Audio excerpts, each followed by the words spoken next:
podcasts you love. From people you trust. This is TWiT. Hi, this is Leo Laporte, and this is my Tech Guy podcast. This show originally aired on the Premier Radio Networks on Sunday, March 29th, 2020. This is episode 1682. Enjoy. The Tech Guy podcast comes to you from TWiT's sterile LastPass studios. Stay in control when it comes to your company's access points and authentication. LastPass makes enterprise-level security simple. Check it out at lastpass.com/twit to learn more. Well, hey, how are you today? Leo Laporte here, the Tech Guy. And it's time to talk, tech, computers, the internet, home theater, digital photography, smartphones, smart watches, smart listeners like you. If you want to talk high tech, I'm here for you. 8888 Ask Leo is the phone number, 888-827-5536. That's toll-free from anywhere in the U.S. or Canada. Outside that area, you could still call, but you have to go through a little bit of extra hassle, man. You have to use Skype out or something like that to make the call. And then it should be toll-free. Anywhere in the world. I'd love to hear from people all over the world. We're all in this together. This tech thing. 8888 Ask Leo is my phone number. We do have a website. Of course we do. It's a tech show. The way to get to the website, just go to techguylabs.com. The beauty of the website is there's no charge, there's no sign up, there's no nothing. It's just wide open like it used to be in the good old days before the internet got all those paywalls and the sign-ups and gathering all your information and all that stuff. techguylabs.com. That's the place to go. How's quarantining going for you? Are you stuck inside? Well, I'll keep you company. We all are. That's okay. It's working. It's doing its job, slowing the thing down, which is good. And fortunately, we've got technology to keep us company. I think that I've said this before, it would be a lot harder if we didn't have Zoom and FaceTime and Skype and all the tools of the modern era. It's kind of amazing, the timing. And are your kids doing the distance learning? Are they doing the homeschool thing where the teachers are the teachers are learning all these skills too, the skills that I've been doing streaming. It's going to be our 15th anniversary next month of starting my podcast network, This Week in Tech or TWiT. And we've been streaming video. I think we didn't do it right away, but we started, the first few years to stream the video. So I've been doing this for a long time, awfully long time. And so if you have questions about that, I know a little bit about that. It's great, though. I see a lot of videos on YouTube, a lot of bloggers. Scott Hanselman, who's a great Microsoft guy, blogger and YouTuber, posted on his blog some really good stuff about what cameras to use and what technologies to use. Zoom is is buried by this. They were the company most people had used in business before for video conferencing, so they got the brunt of the action, and of course it buried them. And then, people got a little mad at them because it turned out on iOS that they were sending information to Facebook about what you were doing, even if you weren't a Facebook member. They've knocked that off. They've updated their iOS app. That's one of those things that nobody paid any attention to when it was just kind of this business conferencing tool. But now that we're all using it a lot, people are a little more serious about it. It is going to be an interesting confrontation between privacy advocates and health authorities, because more and more authorities, the CDC, state, even city authorities, are using location data to help plan response to the pandemic. And in fact, in some countries like China and I think Italy too, they're monitoring who you're with, what you're doing. You can even get a report in China anyway, from an app saying who you've encountered and getting a warning if any of them end up being tested positive for COVID-19. They'll say you were with this person 3 days ago. You should quarantine. And in a way, that's a pretty amazing thing. That's a good thing, but it's also a little scary, right? What do you think? Should we? Maybe we should do this now, but make sure that we stop doing it once the danger has passed. And yet, as good as that sounds, no government is going to give up that capability. Once they've got it, they'll just say, well, we got to be ready for the next time. And it's handy to keep an eye on you, just in case. Microsoft says a 775% increase in use of cloud services in those areas where social distancing is going on. 775%. That's a lot. Teams and other Microsoft tools for conferencing have been a little bit hit by this, but they're building capacity as fast as they can. In fact, YouTube in the many places in the world, I think in the U.S. even, has now defaulted to a lower quality video to try to preserve the internet.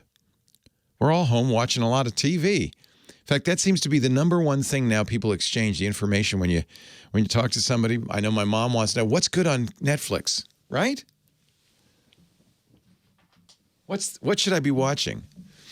And actually, now's not a bad time because there's a lot of stuff. Boy, people are going crazy over Tiger King. Have you watched that? It's a wild documentary, literally about wild cats.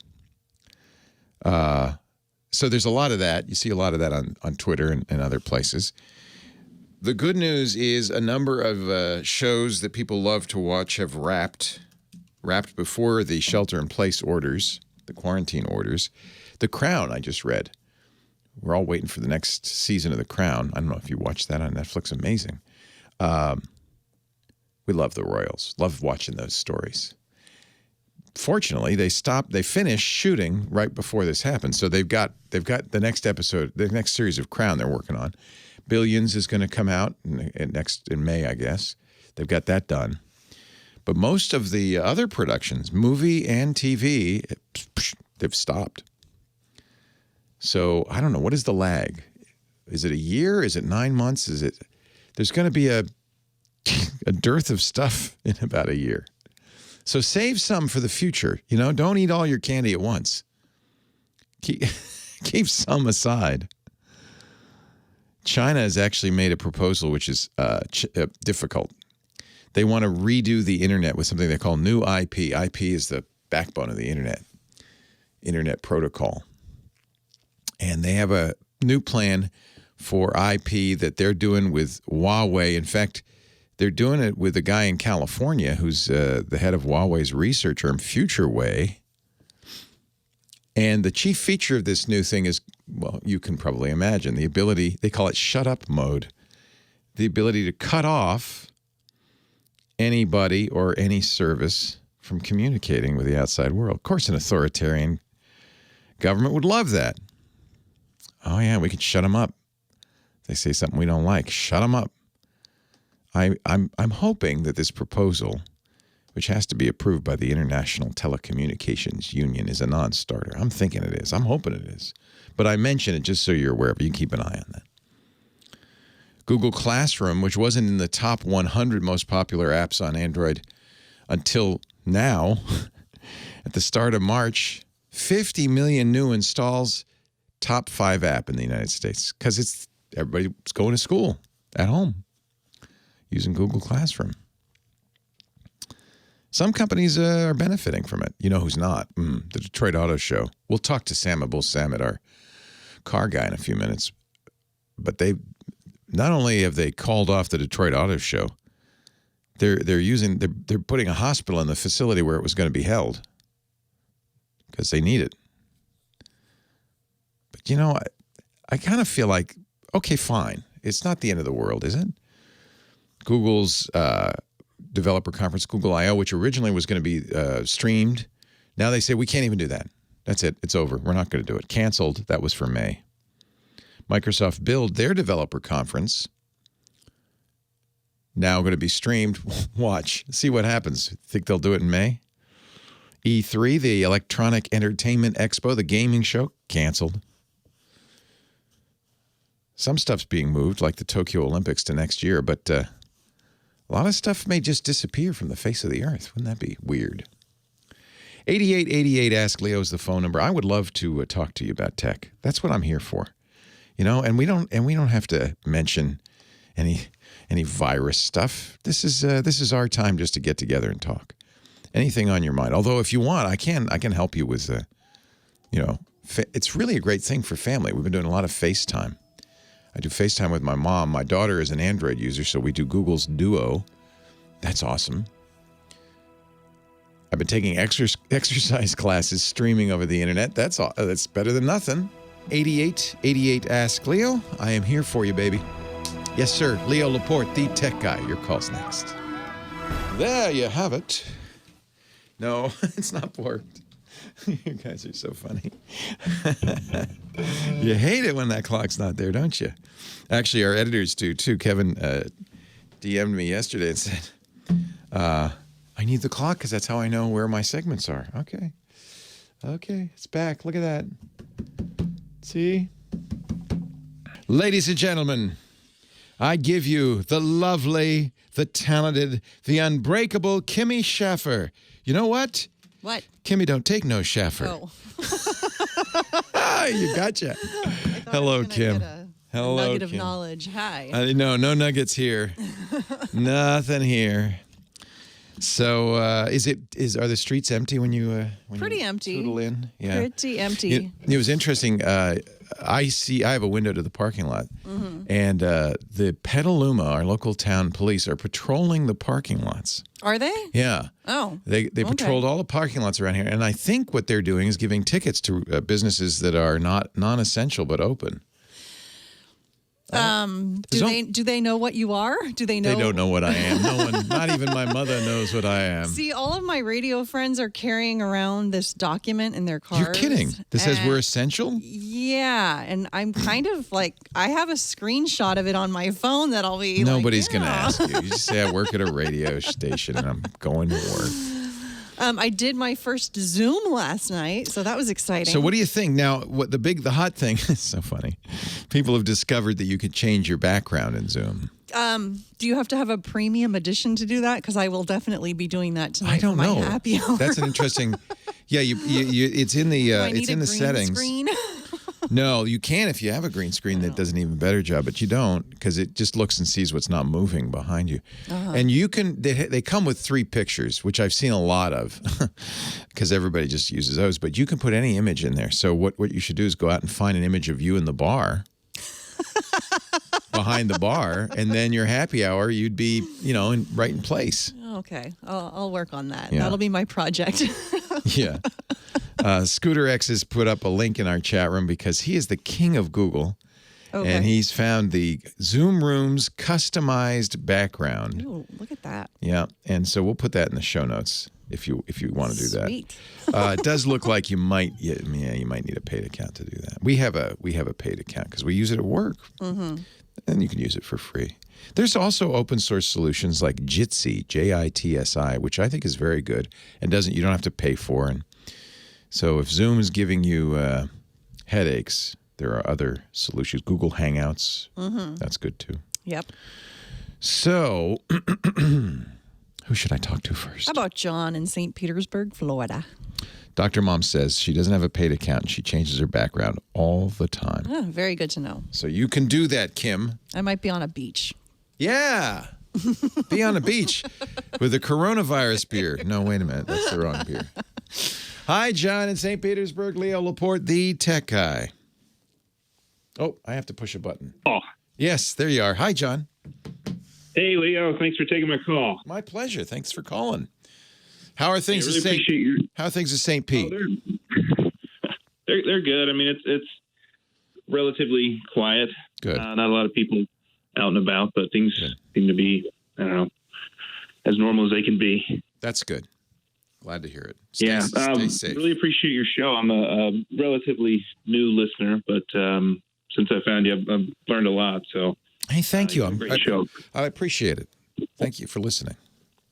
So I've been kind of helping my parents upgrade their technology a little bit.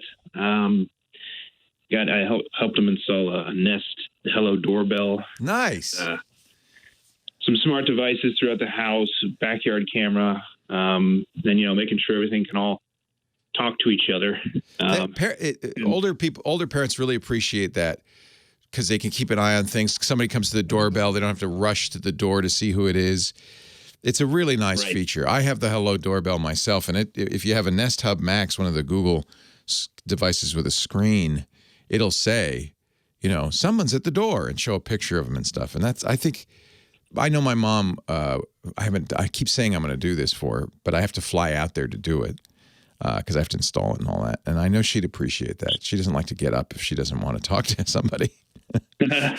Yeah, well, I've been helping them do it over the phone, and it is kind of hard to help install stuff when I'm not there. Yeah, because you need a drill and stuff. Yeah. Right, exactly. And one of the side effects of that I didn't expect is now I'm tech support. Yes, there was a great article in the New York Times how to set your family up with gadgets without becoming their tech support. Exactly. It's what we all are dealing with. Right. So running into a Wi-Fi issue now. Of course, yeah, because you're giving it more to do. Yeah. Right. So all the devices are in the Google universe, and they gave us a good deal on their new Nest Mesh system. Yeah. So, I did the setup with my mom over the phone. Oh, boy. The best we could. Oh, Lord. And really...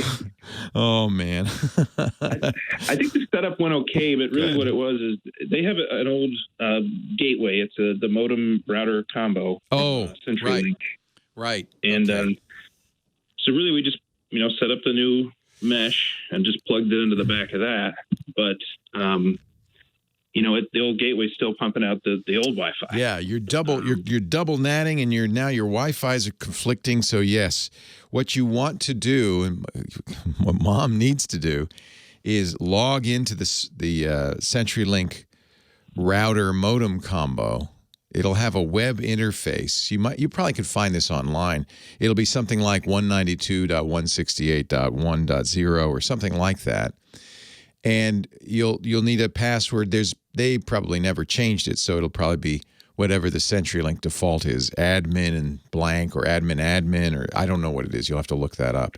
Once they're in, there's a couple of things they want to do. They want to turn off Wi-Fi because it will conflict. There's no reason to have both things doing Wi-Fi. They also, if they can, and I think they can, turn off something called DHCP. That's the network configuration protocol that tells every device, the doorbell and the computers, what local IP address they have. You only want one device doing that. You're doing something called double NAT, it's network address translation, and that's never a good thing. It's not the end of the world. Neither one is the end of the world, but if you're having trouble, you need to get into that modem and disable those two things, and it should all get better. Leo Laporte, the tech guy. So, we also have, again, Scooter X with his magic fingers has found a article for Plume, which is not the same Wi-Fi you've got, but Plume is another system where you want to disable the CenturyLink stuff, and there's an article that describes how to do that. So we'll put that in the show notes at techguylabs.com.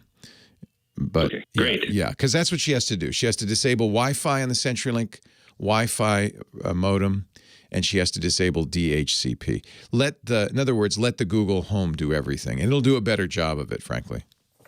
Right. Okay. Great. Thanks for your help. My pleasure. Thanks for calling. Thanks for doing that for your folks. I think we're all kind of in that boat right now, to helping friends and family get things going. Man. If it's an Action Tech router, log into the GUI. It's 192.168.0.1. The browser, the login username and password are on the back of the router or may have been provided by CenturyLink. Click on Wireless Setup, Basic Settings. Under Wireless Radio, switch to Disable. If it's a Technicolor router, same thing, 192.168.0.1, Wireless Setup, Disable Wireless Radio State. They don't mention turning off DHCP, but you do want to do that. You want to put it in what's called bridge mode. And if you can't, you could put the Google in bridge mode, but it's better. The Google does a better job of DHCP than the Action Tech. Leo Laporte, the tech guy, 8888 Ask Leo. We're having a little trouble getting Sam in the Motor City. Normally we'd have Sam Abuelsamid, our car guy, on right now. We're going to keep trying. If we can get him, I'll bring him up onto the show. Meanwhile, I'll continue taking calls. Susie, Los Angeles. Hi, Susie. Hello, Susie. She didn't expect to be picked up right now because she thought we'd be talking about cars. I'll put Susie on hold, and we'll go on to Brian in Tulia, Texas. Hey, Brian. Hello, Leo. Hey. Big fan here. Thank you. Where's Tulia? Am I saying that right? Tulia, yes. I'm between Amarillo and Lubbock in the Texas Panhandle. Nice. Okay. Small town? Yes, very small town. Nice. How are things in Tulia?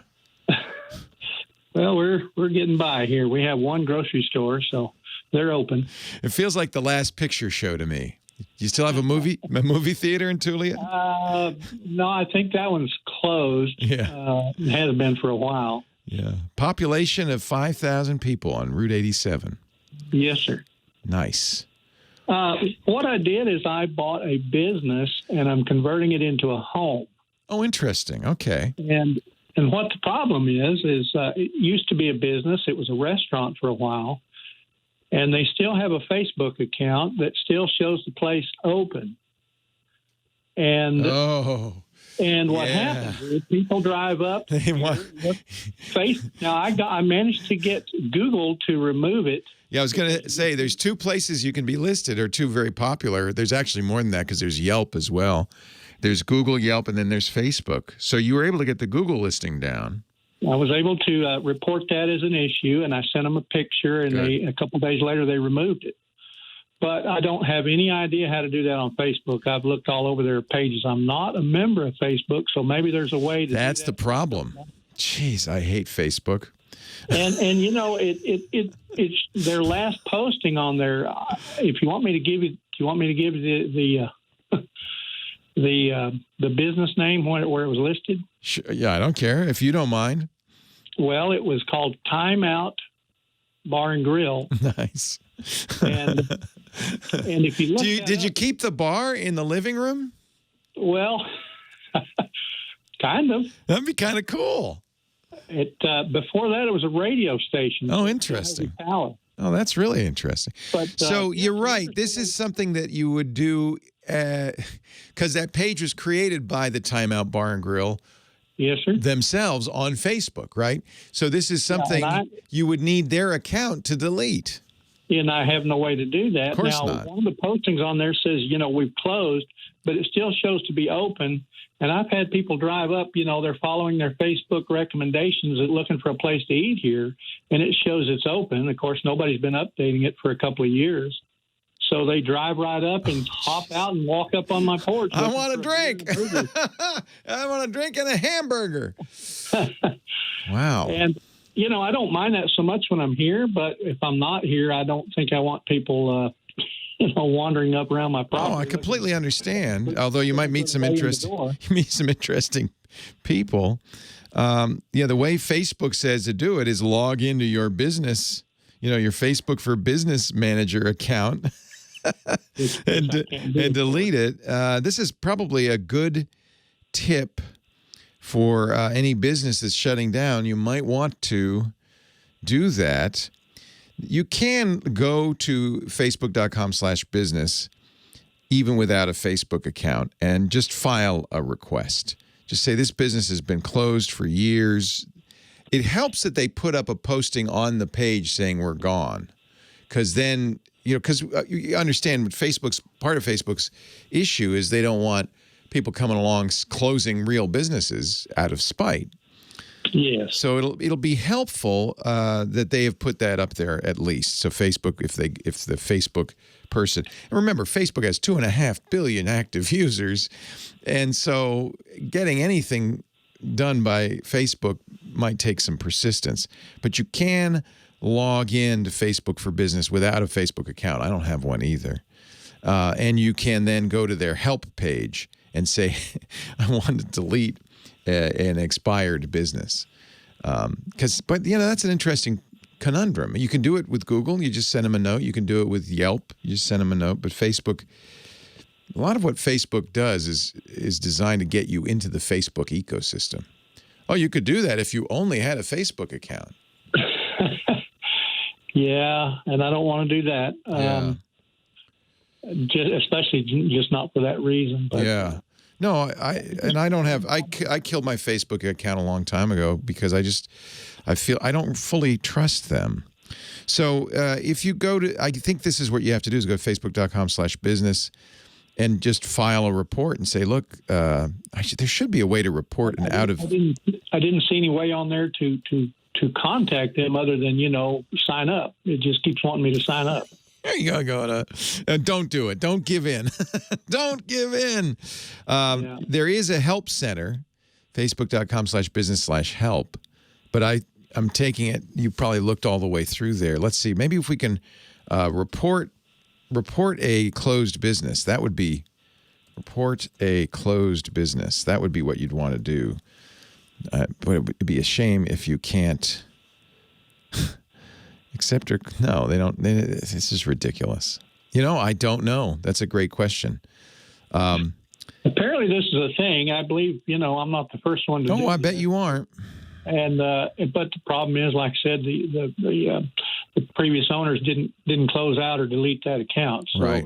It's still there.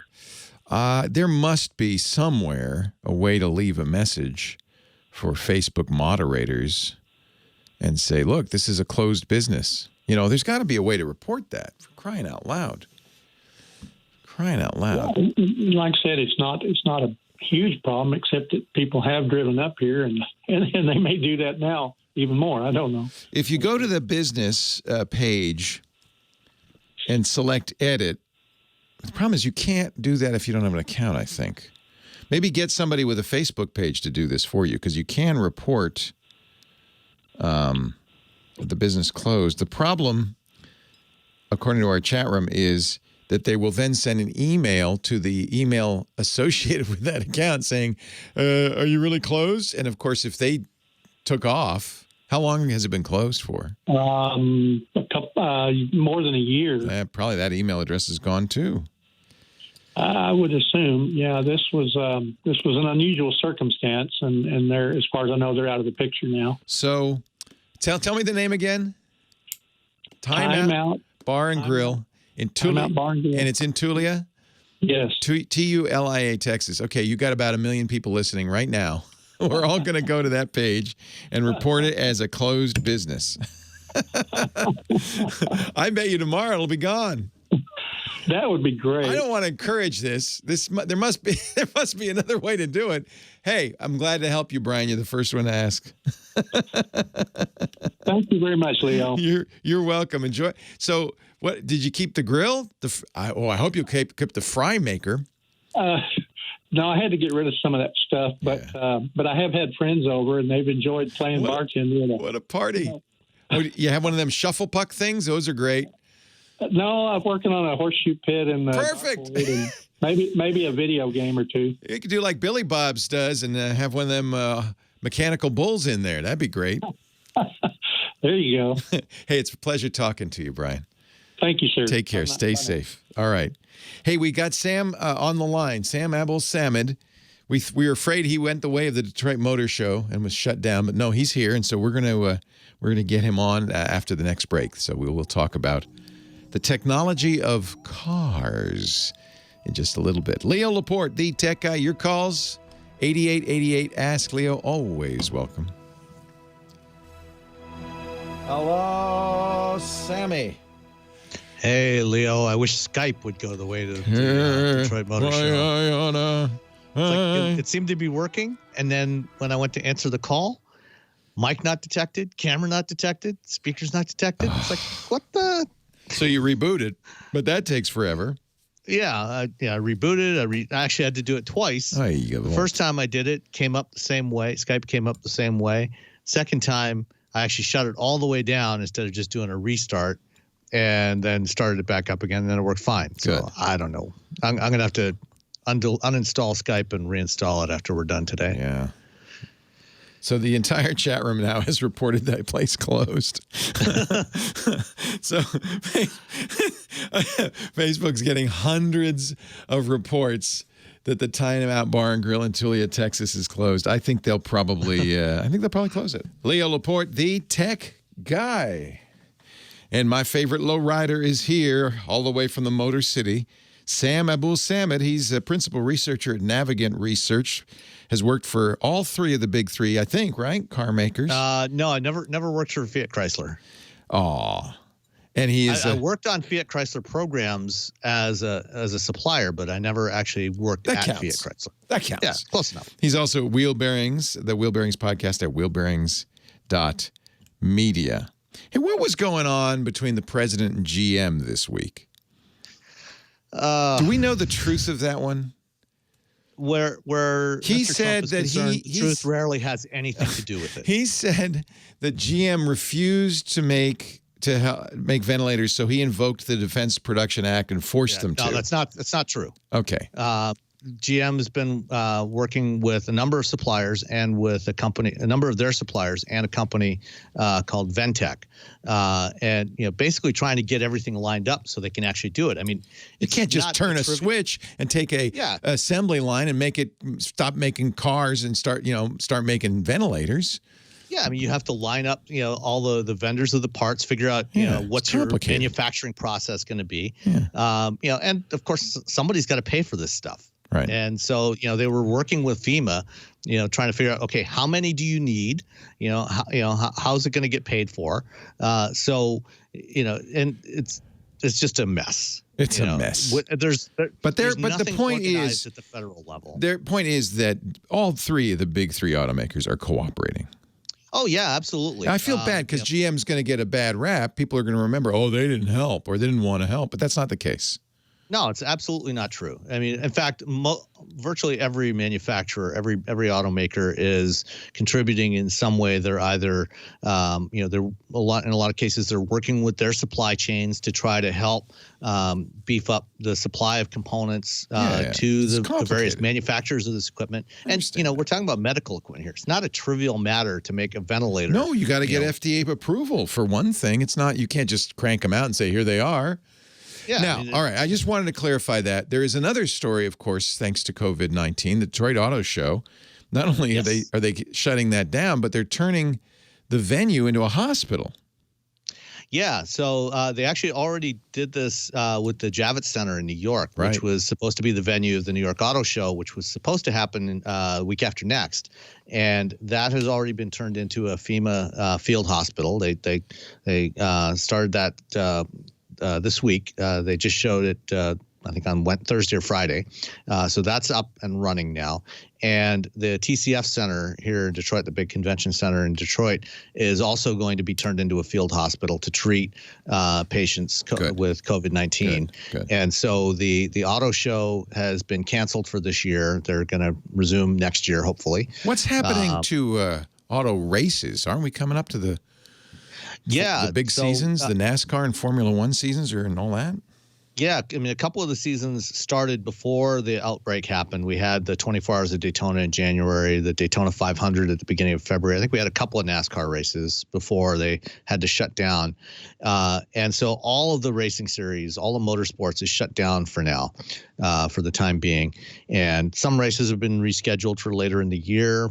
We'll see if those actually happen. Hopefully, things will settle down by then, and they can.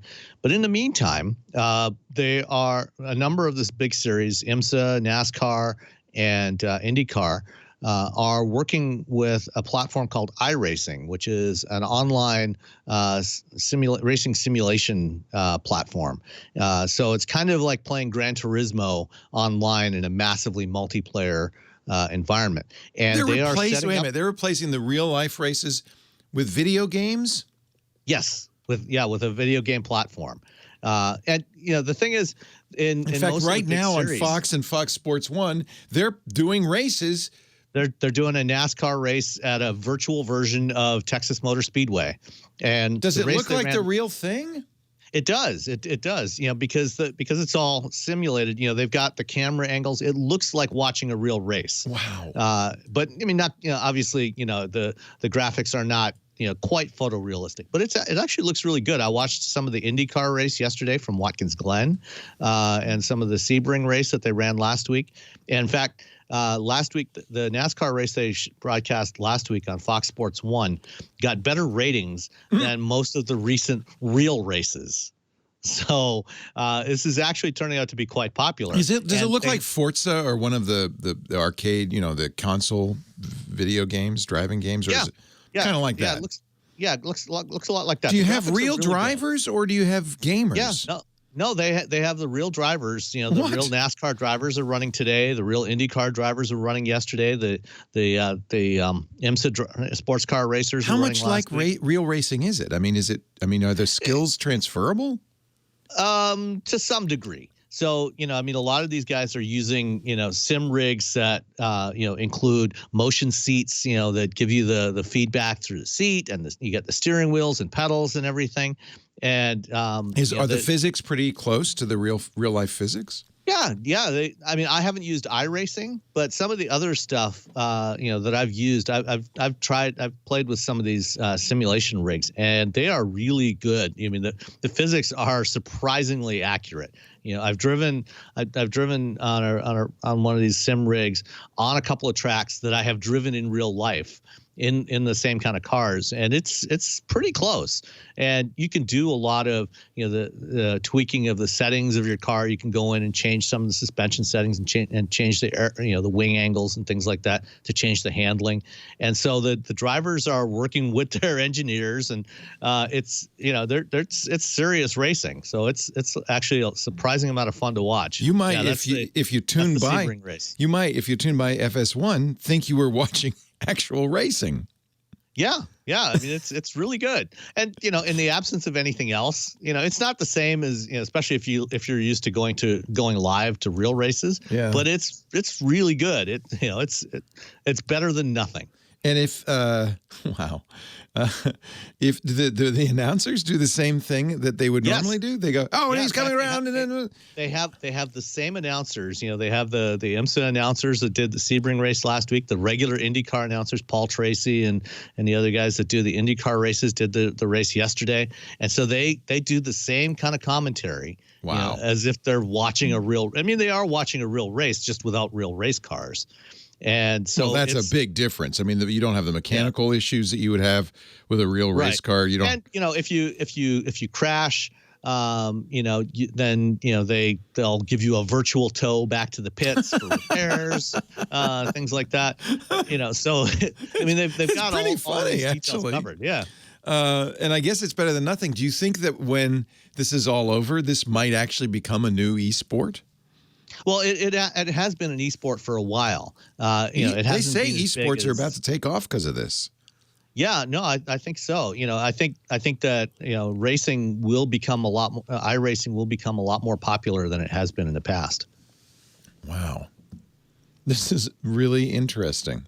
Yeah. Of course, you can't go to a track and watch it, so you don't get the rumble of the engines. You don't get that in-person experience. Yeah. But if you're watching on TV, it's the same. It's the next best thing. And you can still cheer on your favorite drivers. Same drivers. So it's the same good. people winning as would win on a real race. In some cases, yeah. Really? It depends. It varies from depending on, some of the drivers are a little more used to racing in a sim environment, but they all practice in these simulation environments. They do? Oh, okay. Yeah. So they're not unfamiliar with these. No, not at all. How interesting. Wow. Oh, it's good stuff. I'm kind of surprised. I didn't expect that. Yeah. The world is going to be different. You have to adapt in strange Absolutely. times. And the world is going to be very different when this is over. It's just any drivers ill? Anybody we should be paying attention to? Do you know off the top of your head? I'm not aware of any drivers that are ill. A couple of Formula One crew members. The Formula One race in Australia earlier this month was canceled at the last minute after a couple of members of the McLaren team tested positive. Wow.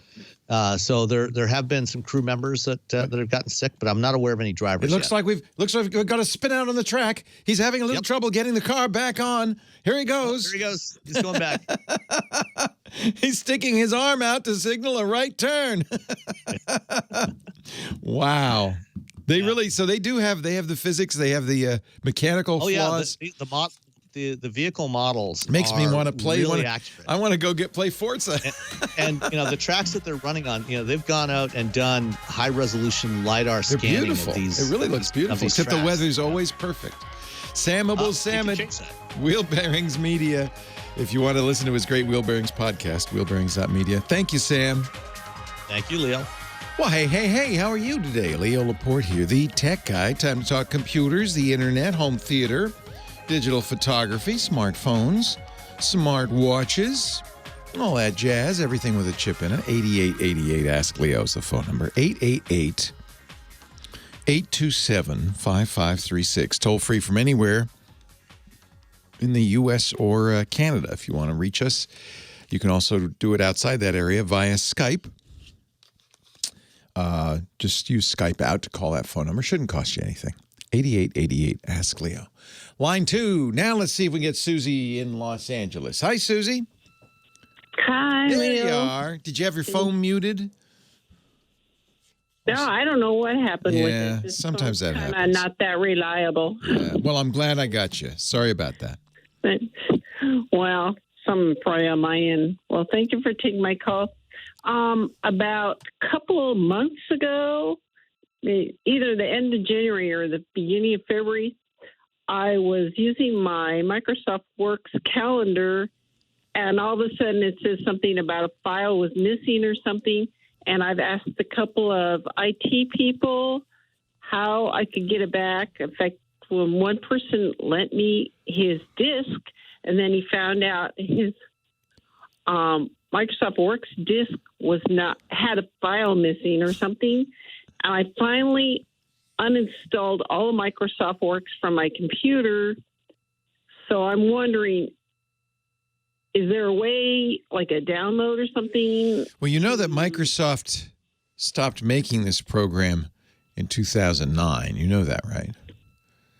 Yeah, I know. Yeah, Because I tried researching on the internet over and over. And yeah. I mean, I understand your love for it. A lot of people did. Actually, the last release was 12 years ago in 2007.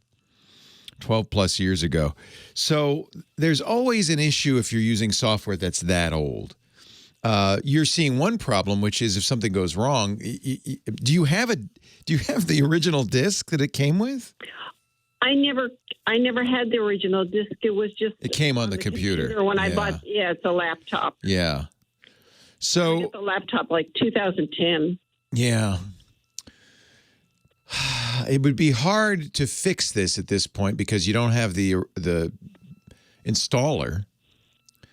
And, of course, there's no download of it. Microsoft literally hasn't made it in 12 years. So I think you're kind of out of luck. Now, the good news is there are a lot of other tools you can use in its place. I mean, there are free programs, Zoho Office, Google Docs.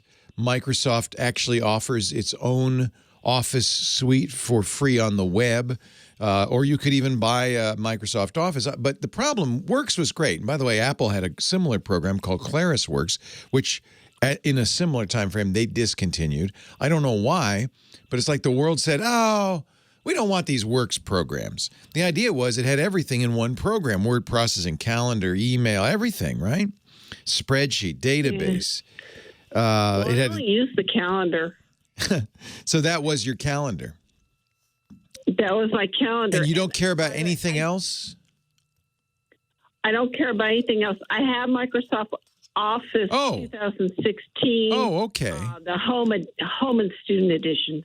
Oh, so you already have Office. You just were using the Works calendar. Yeah, I was still using the Works calendar, though. And I've tried to do an Excel template, but it doesn't seem to work the same. No, and of course, Outlook, which is the email program that comes with Microsoft Office, has a calendar. That's the calendar most people use. There's also Windows comes with a calendar. What version of Windows are you using? 10. Oh, good. So there is a calendar on Windows 10. You could just use that. What we've got to do, though, is find the data from your Works calendar and get it into a more modern calendar. And then you'll be all right. So you're saying if you open Works, you can't see the calendar at all? Well, I uninstalled I installed all the Microsoft Works, figuring it wasn't working. Oh, all right. But probably the data is still there. So normally what people would do, maybe 10 years ago, is they would say, oh, Works is out of date. Microsoft's not updating anymore. Let's export the calendar. Do you know what that word means? Take the data from the calendar that's in Works, put it out as a file that is not Works specific, but can be read by other programs, and then import that file into, let's say, Outlook or the Office calendar, the calendar that comes with Windows 10, or, the calendar I use, and everybody should be using just because it really simplifies life, is Google has a calendar for free, calendar.google.com. If you can find your Works calendar, I think it's gone. It's gone. Well, you could start all over again. Is there anything in there that you really wanted? Just all the data. Just all the data. Just everything I have to do, everything I did. Yeah. Well, it's gone because you uninstalled it. Now, the data might still be there. Normally when you uninstall a program, it doesn't necessarily uninstall the data. If you could find a copy of Microsoft Works and reinstall it, and then you could export the calendar into a format called vCalendar, and then import it into Google Calendar or Microsoft Outlook, or there's a million calendar programs. Let me see if there is a way to download. Now that Microsoft doesn't make it anymore, there is, at Microsoft.com, there's a Works file converter that actually might be the solution. If you download that, it'll convert Microsoft Works versions 6 through 9. You probably had the last one, 9. And then you can run it on that data. If you can find the data, it'll be in a data folder somewhere, and convert it. And then you've got it in Office, and you can do anything else you want with it. So that's one thing. That if you Google Microsoft Works file converter, you'll find it on Microsoft.com. And I'm going to put a link in our show notes to that. So that's the first thing to look at. You might be able to get the data without reinstalling Works. And then it looks like, believe it or not, yeah, well, this is a site called downloadastro.com. They are offering, and it's illegal, they're offering a version of Microsoft Works 9.7.613. It's risky to download this because who knows who these guys are. This is not a legal copy of Works, but it might be that they're, and like many download sites, they just keep a copy of this lying around and you can download it and install it. Makes me a little nervous, but that may be the other solution. If you can't get this converter to take your Works data and convert it over, then the other solution is to get a copy of Works somehow, somewhere. Maybe you have a friend who has it. If you can get a copy of Works, then you could convert that. And that might be the other way around. I don't know. 8888, Ask Leo, the phone number. Line 4, Jim in, is it Tucson? Hi, Jim. Yes, it's Jim in Tucson. How are you doing, Leo? Long-time fan. Thank you. I've got a mother-in-law that's in assisted living. Okay. And for about a year, we've had an iPad connected to it. And because the only way we can talk to her was with an iPad. Oh, that's neat. The phone. She doesn't do email. So you were using FaceTime on an iPad to talk to her? Exactly, in an auto answer mode. And that's nice. So you'd say, Mom, are you there? And she wouldn't have to do anything. She'd just see you. Yeah, it's actually on an articulated arm facing her chair. That's the only wonderful chair. So That's it's great. It works out good. So nice. You know, in the last couple of weeks, of course, we can't get in to see her because she's in assisted living, which right. is, you know, which I'm glad they're taking the precautions. Yes. But there's a problem with FaceTime. It just doesn't see it. It just says it can't connect to it. I go to find my phone. It says, you know, last found 5 hours ago. And I end up refreshing 10 or 15 times, and it may or may not find it. So it's been removed or turned off, or maybe the power supply fell out and charge died or something like that. Nope, it's 100% charged. All right. I thought it was the assisted living network. It's on its own MiFi now. It works fine for a couple weeks, and then it doesn't. And does it just start working randomly again?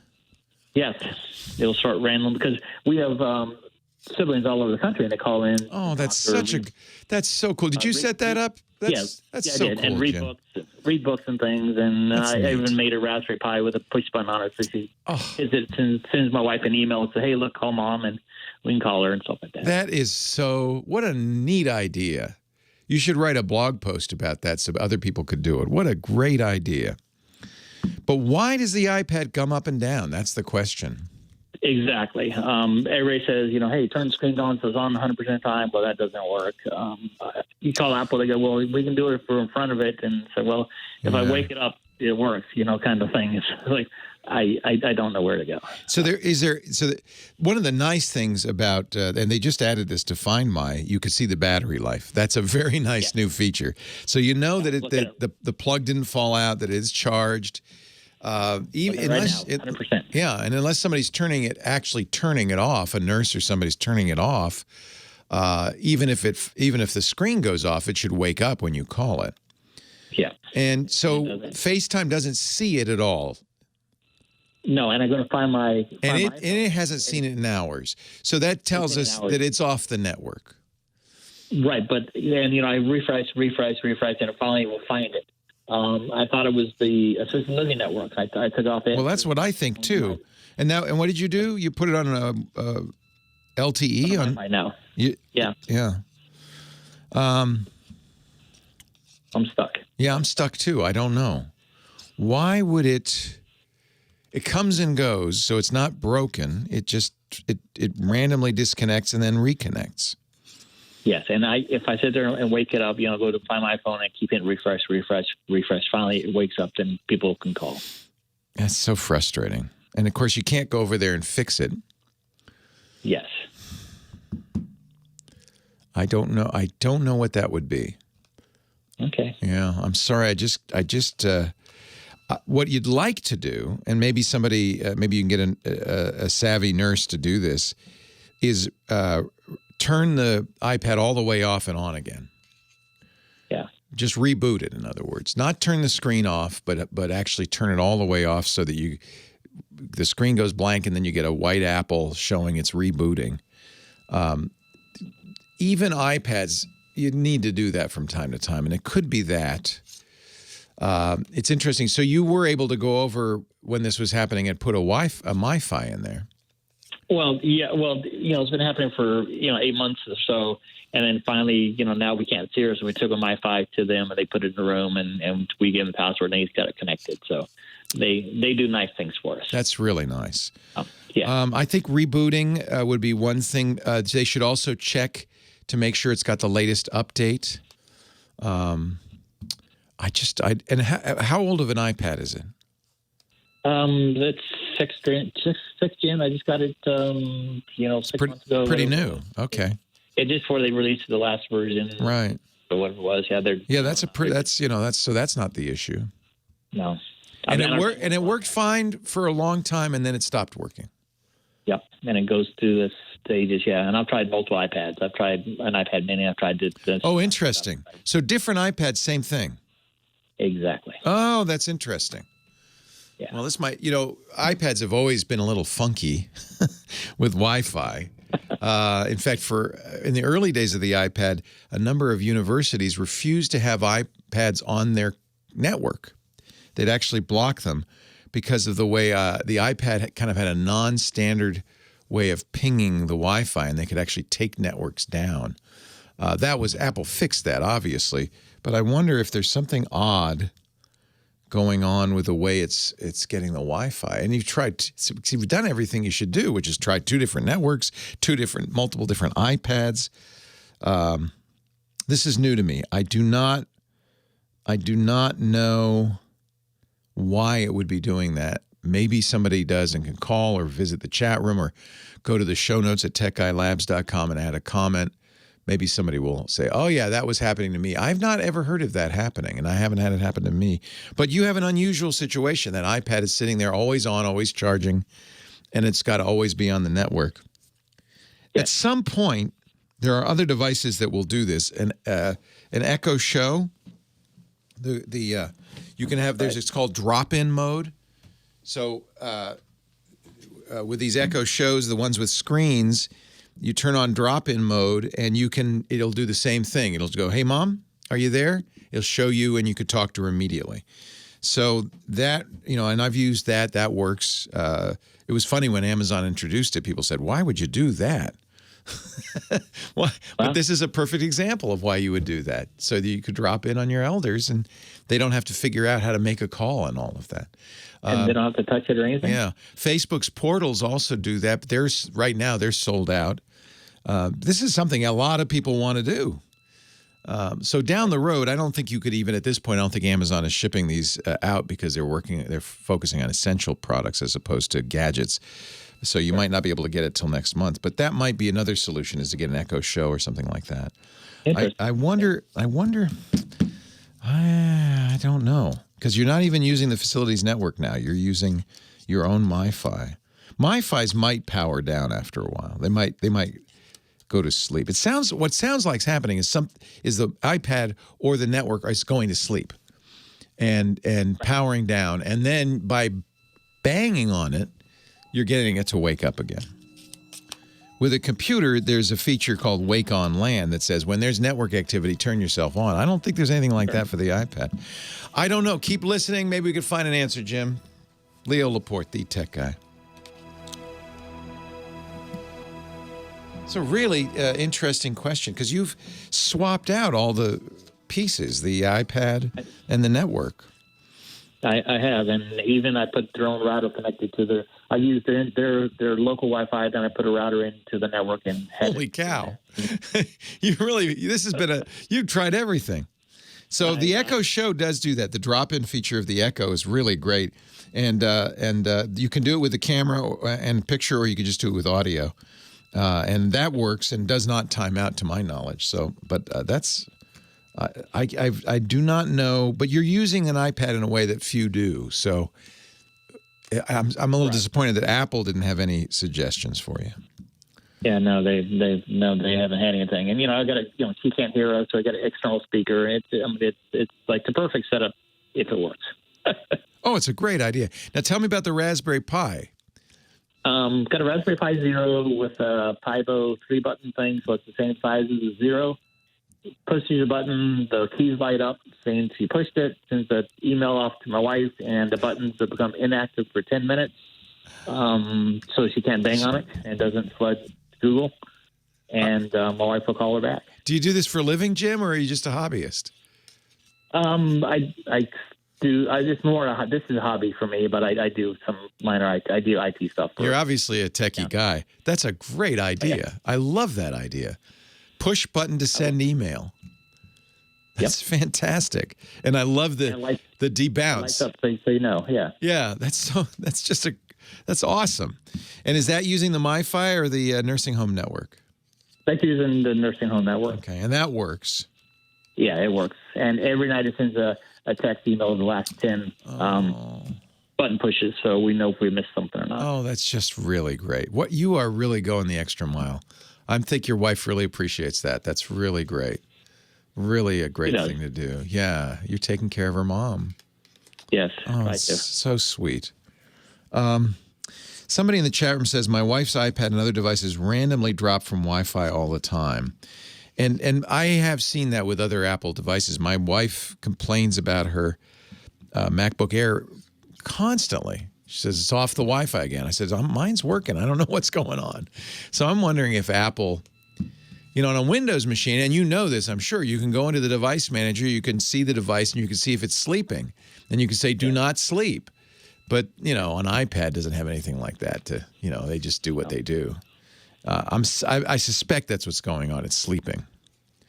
Yeah, I'll figure something. It's nothing I can control. I think I've done everything I can. I don't think, you've done everything, and I mean everything.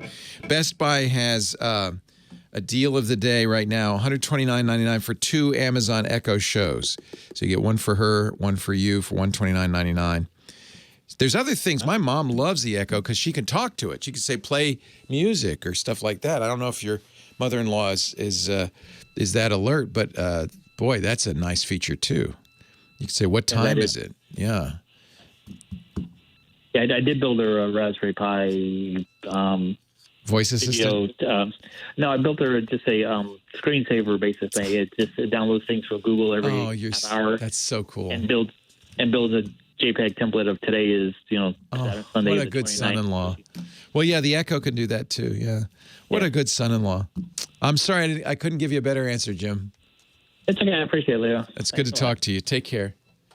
Chris Marquardt. Hello. How are you, my friend? I had a Apple stuff dropping off of my router thing, and that was related with band steering and AP steering on the router. So what's interesting is he tried 2 different routers. So 3, because he was using the nursing homes, and then he brought one in, and then he eventually bought one of these little MiFi cards, and it's doing the same thing with all of them. Oh, okay. So then that's not it.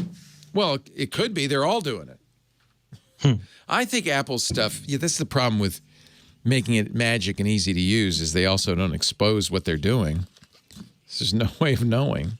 It's time for the photo guy, Chris Marquardt. He is grounded, unfortunately. That's everyone. Good for us because we get more of him. Chris's workshops, when they start up again, are at discoverthetopfloor.com. His great photos there as well. Follow him on Flickr. NUBUI is his Flickr handle. Of course, he's everywhere else as well. I'm just always glad you're here to help us. Hi, Chris Marquardt. More online than ever. It's hard. I see a lot of posts now from photographers and people wanting to help photographers saying it's hard when you're quarantined to find new things to take pictures of. We're all stuck inside now. Yeah, but I mean, we all kind of have to improvise. This is actually a walk back in time for over 20 years for me, because when we are locked back home, we might not have access to all our fancy lighting and flashes and studio stuff and so on. So this, takes me back 20, 30 years when I didn't have a lot and I had to improvise a lot of things. And that's a good kind of exercise back home. You don't have a lot, but use what you have and do good photos. Take good photos with it. And there's lots of different kinds of photography. If you're there with your family, they have nowhere to go, so you could do some portraiture. Oh, yeah. We're We're documenting the plague year, kids. Of course. Everybody gather around. Take a photo of yourself every day and document the hair growing out and the beard getting longer.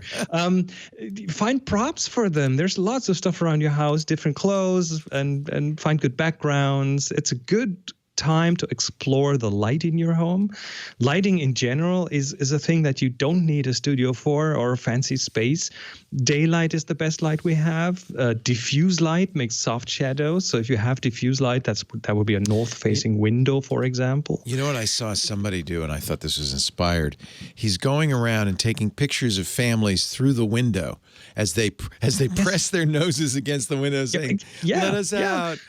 I've seen someone doing portraiture through a video chat, Oh, that's awesome. That's awesome. Lots of awesome stuff. If you have a garden, go out, find some shade there, make some diffuse light, and you'll be perfect.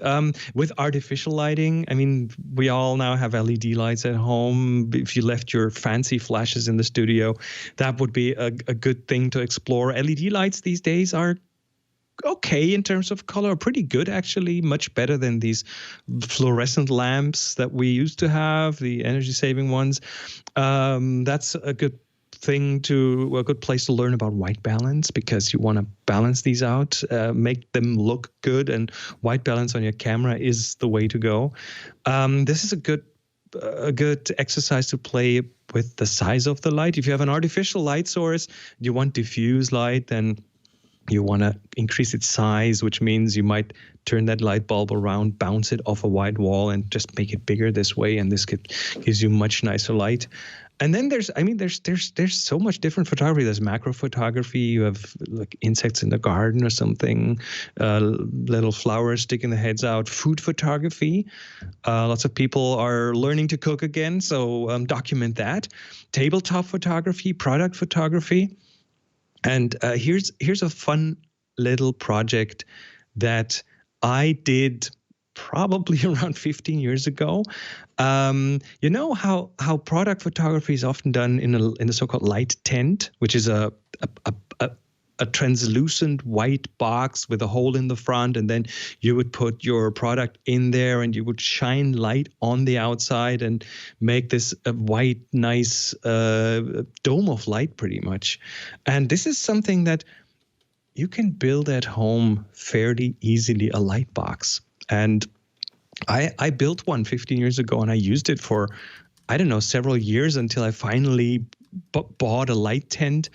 And what you need for that is one thing that you certainly have at home now, and that's a cardboard box. I bet you're getting a lot of deliveries these days. So set one of those aside. It's about 20 inches on the side. 20 by 20 by 20 inches is a good size.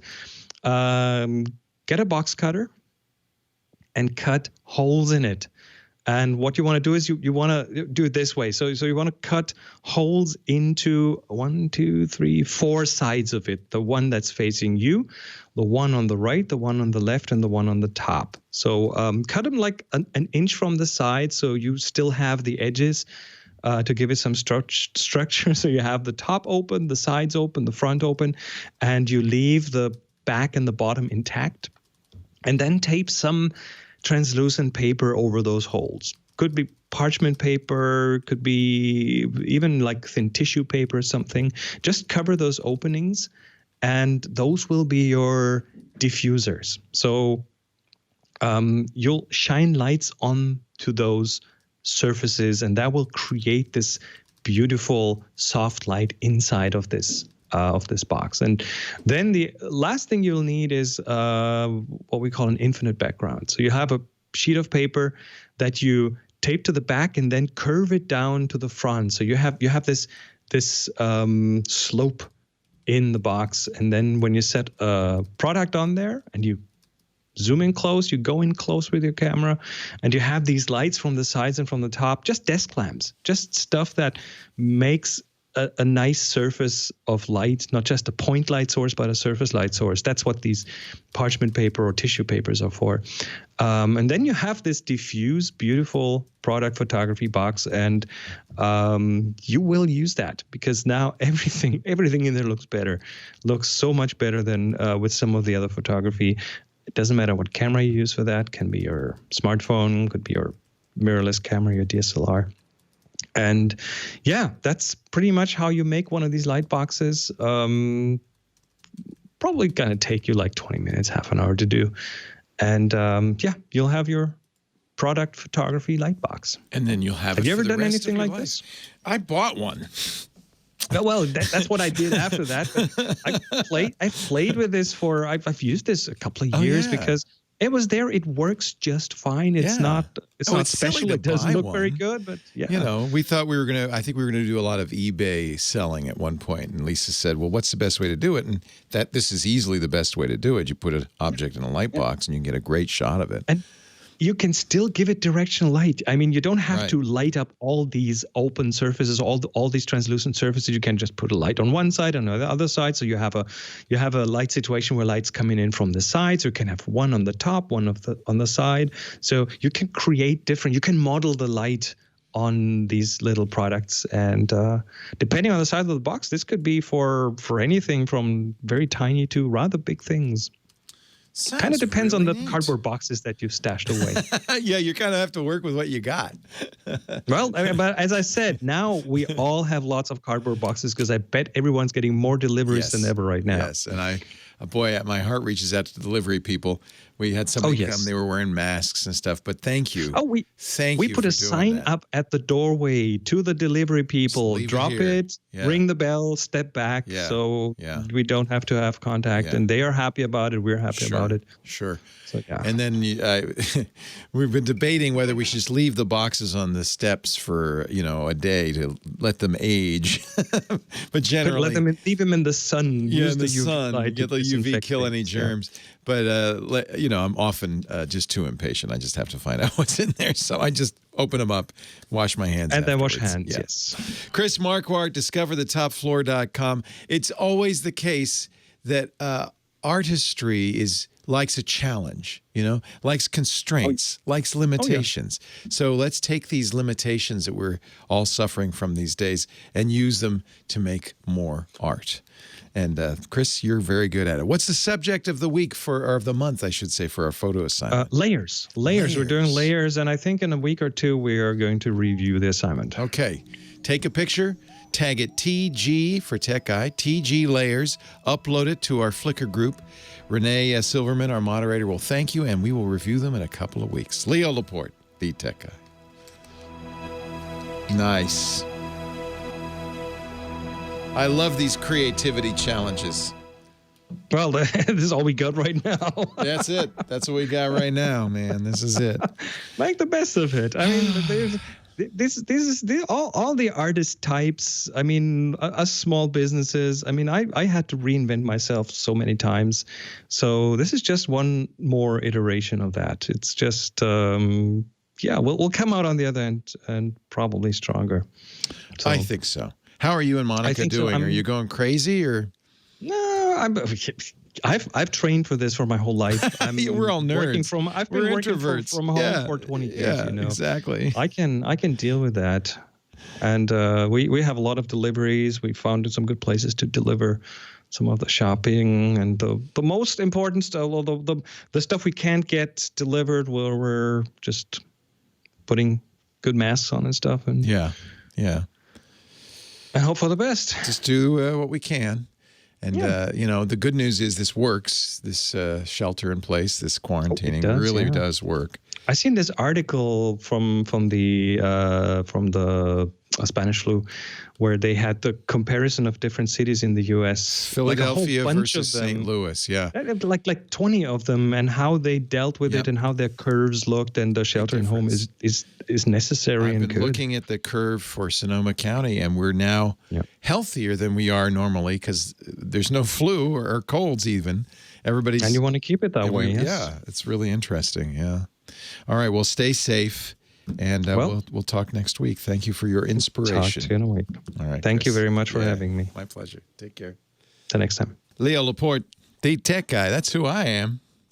8888. Ask Leo, your tech guy, actually, here on the radio to answer your problems, your questions. Website where we put all the answers is techguylabs.com. Techguylabs.com. Johnny in Atlanta, Georgia. Hi, Johnny. Hey, Leo. How are you? I'm great. Thanks for hanging on there. Sure. First off, I want to compliment you last week on your show because there were a couple of callers that kind of came through that I could tell caught you off guard a little bit. You handled it really, really good. One was the inappropriate word. Well, now you might have heard it on the podcast, but thanks to the fast fingers of Lady Laura, our musical director, she hit that button, and the radio stations never heard it. And then the guy apologized. He sent me an email later saying, I don't remember saying that bad word. He was talking about his cat. And I guess he really loved his cat because he used an expletive to describe her. And fortunately, Laura, she's good, and she caught it because, nowadays FCC will fine you pretty big for even what they call a fleeting expletive. So it didn't throw me. I don't have that big button It's all up to Laura. So I'm just glad she was listening. And thank you for dumping the call where the guy was. The conspiracy guy. He was happy about the situation. I'm like, it's sad. It really is. Yeah, so you handled that one really well too. Thank you. You dumped him. It's not easy. You know, we do this live.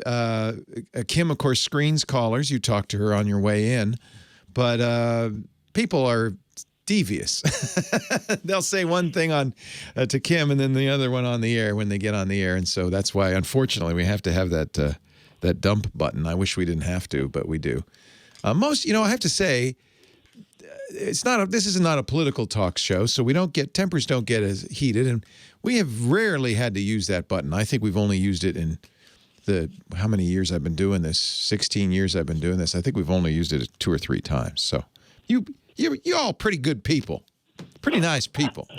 Well, speaking of, I try to work with my church, and my church here in Atlanta is just as challenged as all the other. Oh man, I bet. Yeah. How to deliver the services, and so. And yet, this is a time the church needs to be there. This is people need it desperately, and they can't go to church. Makes it very difficult. It does, and my church, the challenge was, get a live stream going quickly. So this has been week 3 this Sunday. Good. So the first 2 weeks they did a Facebook Live, and last week they did it from the church, and there were about 10 or 11 members there, I guess, that were there. The clergy and the music director. It's nice to have a few people there, so it doesn't feel dead, right? Exactly, but for some reason the city did not want them doing that this week. No, they didn't even want 12 people there. Yeah. Well, right. So what they did is they pre-recorded sections. Okay, they pre-recorded it, and a number of churches are doing that because I've had some of my friends reaching out that are involved in the church, but they've asked them to pre-record, and so they're asking me what's the best software to use. What should you? Where do you stream? You said you stream to Facebook. Facebook will save it. The one we usually use is YouTube and YouTube Live. If the church has a YouTube channel, you can do live streams of the services, and it will automatically save it on the YouTube channel as a video people can watch later, and that's free. Yeah, what they did this time is they got each member of the clergy to record their own section, whether they were saying the Bible verse, whether they were saying the prayer, whether they were doing the service. So what they did is they pieced one person at the end, over this last week, pieced it all together. Now, I haven't talked to them yet to find out what software they use. Now, they did host this one on Vimeo, but it got me thinking, it's like, okay, which is better on all this stuff? Is Vimeo better than YouTube in certain things? I like Vimeo better. I think the quality's better, and certainly the environment is better, but it's not free. So they have a free tier, but by pretty quickly you'll run out of space for the free stuff, and you'll have to pay for a pro version. It's not horribly expensive. I have a Vimeo Pro account, and I don't use it very often, but it's nice to have. I don't think it's very expensive. So Vimeo is, and mainly because you start sending parishioners to YouTube. The next video, because they do this autoplay thing, and the next video maybe not as nice, and the next one after that, and the next one. YouTube's recommendation engine is just notoriously awful. So if you do it on Vimeo, then it's just, and you can embed it on the church's webpage. It won't autoplay the next thing. It'll just stop when it's done. I think that's probably a better way to do it. So if you can afford a Vimeo account, I would use Vimeo. Yeah. Okay. And you were talking to Chris Marquardt about, what are you doing with your time? Learning new skill. Like I'm like you. I'm challenged by photography. I really like learning about photography, so I really enjoy it. Yeah, me too, Johnny. But I'm taking this time now because of all this video stuff going on to really try to improve my video skills, Perfect. My video editing skills. Perfect. I've been asked to record a section for next week's sermon. Next week's church service. Nice. And so I'm using Adobe Premiere. Element. That's very good choice. In fact, we use the big boy Premiere for all of our podcasts. We used to use Apple's Final Cut. Apple changed it drastically a few years ago and made it impossible for us to use, so we got rid of all our Macs, bought Windows machines, and started using Premiere, Adobe Premiere. It's a very good editor. Nothing wrong with Premiere. And Elements is inexpensive. It's under $100. It's very powerful. It's got most of the power of the Premiere. And the thing is, once you learn, it's called, what that is timeline editing. You've got the video, and you scrub through it, the video's on the bottom, you have an audio track. Once you learn that, almost all video editors use that style. You should be able to move around very easily. Adobe has a program designed for kind of quick editing called Rush. If you have a Premiere subscription, well, I guess you don't because you got Premiere Elements, but you might look at Adobe Rush. That was free. It might still be free. On a Mac, of course, there's iMovie, which comes free with a Mac and is very good. But all of these really have the same timeline style editing. So what you've learned in Premiere Elements will translate very well to any other program you use down the road. Okay, I got one more question. I wasn't planning to ask you this question, but I was on hold. I was doing stuff in the Premiere, so I don't know if you've ever seen this. I'm trying to perform the update on this. I've got 2020. Yeah. I'm on Windows 10, by the way. Yeah. And by the time when it gets to the update, it says I get a pop-up that says you will need a new app to open this AUPHD link. So whatever this file is they're using to automatically update this version. Oh, Adobe. I don't have on my, oh, Adobe. That's so Adobe. I don't know.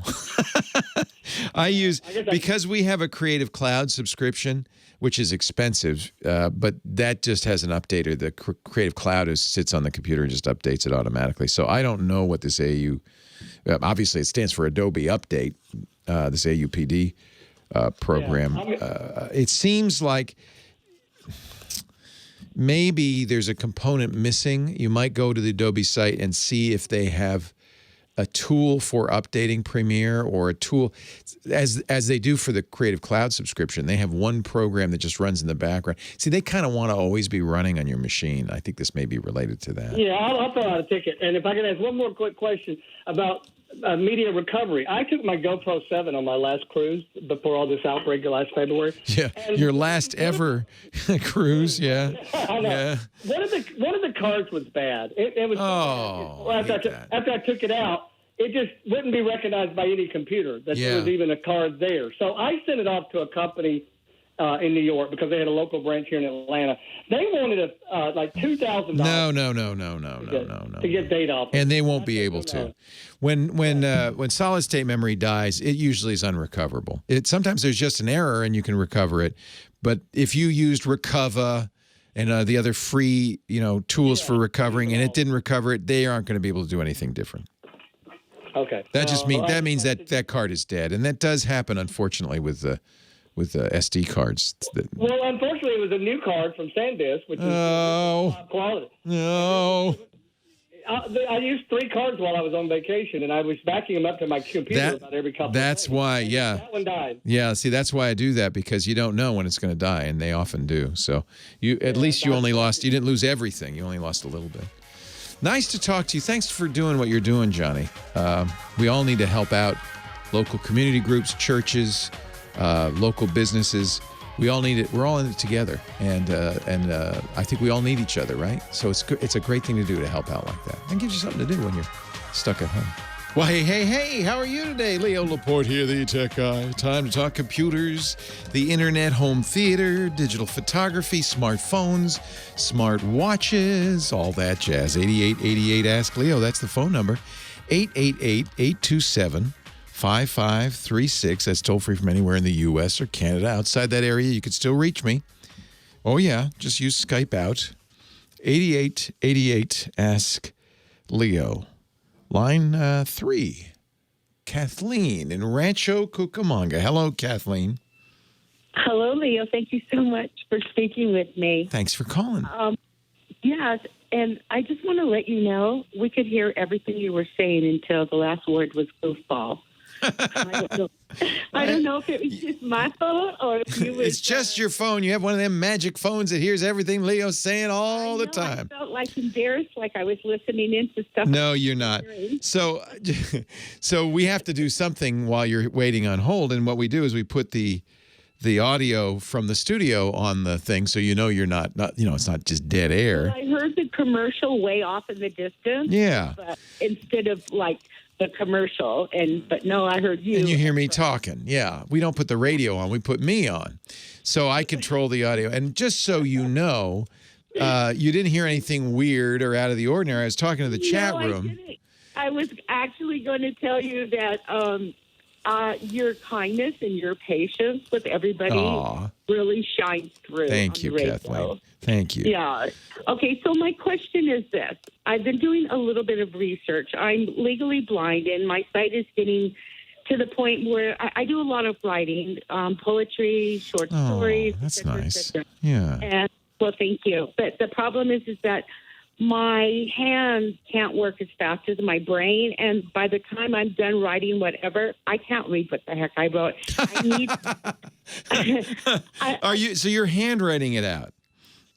Yes. So you're writing as fast as your little brain can work, but of course it turns into scribbles by the time you're done. Yes, and I have to write with the felt pen in order to even see what I wrote in large. Right. So it's just a mess. So anyway, I found the little research that I've done. I found something called, it seems to be the most favorite, called Dragon X. You don't need that. So do you have, what kind of computer do you have? Or do you have a computer? I have an iPad. Perfect. So the iPad Siri has dictation built in. You don't need Dragon. Dragon is a text-to-speech program. It was, for years, the best out there, and I guess it might still be the best. But what's changed over the years is Google and Apple and Microsoft and everybody else has come up with their own text-to-speech engine, and they're quite good, and they come with the computer or the phone, so you don't need anything separate. My question would be, how would I see, I want to print it out on paper. Yeah. So, and by the way, it's not text-to-speech, it's the other way around. It's speech-to-text, obviously. Yeah, hello. Thank you. Yeah, no, that's me. I'm just, So, if you have your iPad, if you have your iPad, you can turn on Siri dictation, and it'll turn it into text. For instance, you could open the Notepad program and just dictate to your little heart's content. It'll only do a paragraph at a time. After you get to a certain point, it stops, and then you have to press the record button again, and it'll go back to do that. And then it's in the text, so you can Apple Notes on the iPad. You can make the text really big if you want, as big as you want, so that you can read it easily and print it out. How do I do that? Do you have a printer? No, I have nothing but just the iPad. Yeah. So you need to get a printer, obviously. I mean, you could bring it to a Kinko's or somewhere and get them to print it out, but it's not printers are cheap. Okay, so what would be a good kind of printer, and then what do I need to do to plug it in to the iPad to make it work? So you don't plug it into the iPad. So times have changed since you had a printer in the old days. You have Wi-Fi, right? Yes. Yeah. So modern printers you set up when you first get them. This might be challenging if your eyesight is limited, but maybe you can get a friend to do it. You set it up when you first get it and attach it to your Wi-Fi network. And at that point, the iPad on the same network can see it and print to it. They call it air print because it goes through the air. What? How does that happen? It's a miracle. Oh my God. I don't even know how to my thing says your iPad has not been backed up in. Oh, that annoys me. Now, that's not your fault. That's Apple and their blatant attempt to get you to buy iCloud storage. So what they want you to do is back it up to the iCloud, right? Mm-hmm. But they only give you like 5 gigabytes to start. So you fill it up, and then they never stop pestering you to buy more. Oh, you dopes! I've been ignoring it all this time. You should ignore it. It's dopey, and Apple, turn that thing off. Well, and then what happened is that my phone went blank on me earlier this year, and so I had it just stopped working. So I brought it in there, and they lost everything. They lost every phone number that I had, every picture that I had. Because they figured, well, you've been backing it up to iCloud, right? And you, of course, they figured you'd been backing it up to iCloud. Right. Well, so yes. it is worth it to back it up to iCloud for this reason. Because, when they work on any device, they always say, and they should have said to you, look, we're going to fix it, but you should have your data backed up, right?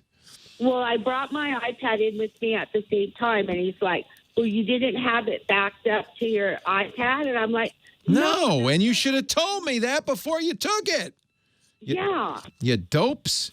So that's them not doing right by you. They just forgot. It is good to know that whenever you bring any computing device into a store, before you bring it in, make sure your data is backed up and saved somewhere, because there's always that risk. They may have, who knows, did they take it in the back? No, I don't think so. He pretty much did everything right there. Okay. So they wiped your phone. They started over and wiped it. He's like telling me, I didn't do this on purpose. And I said, well, I'm sure you didn't, but how would you feel if you lost every phone number you've ever owned? That's so bad. So that's Apple. That's the genius who's not so genius, assuming, big mistake, that you had already backed it all up. He should have asked you, before I do this, I want to make sure that you've backed up your data. Because you don't have to back it up to iCloud. If you had a Mac or a PC, you could connect it via a wire. In fact, that's generally how I recommend doing it. Backed it up and then brought it into the stores. Next time you'll know. I'm so sorry you lost. So have you checked iCloud to see if maybe it was all up there?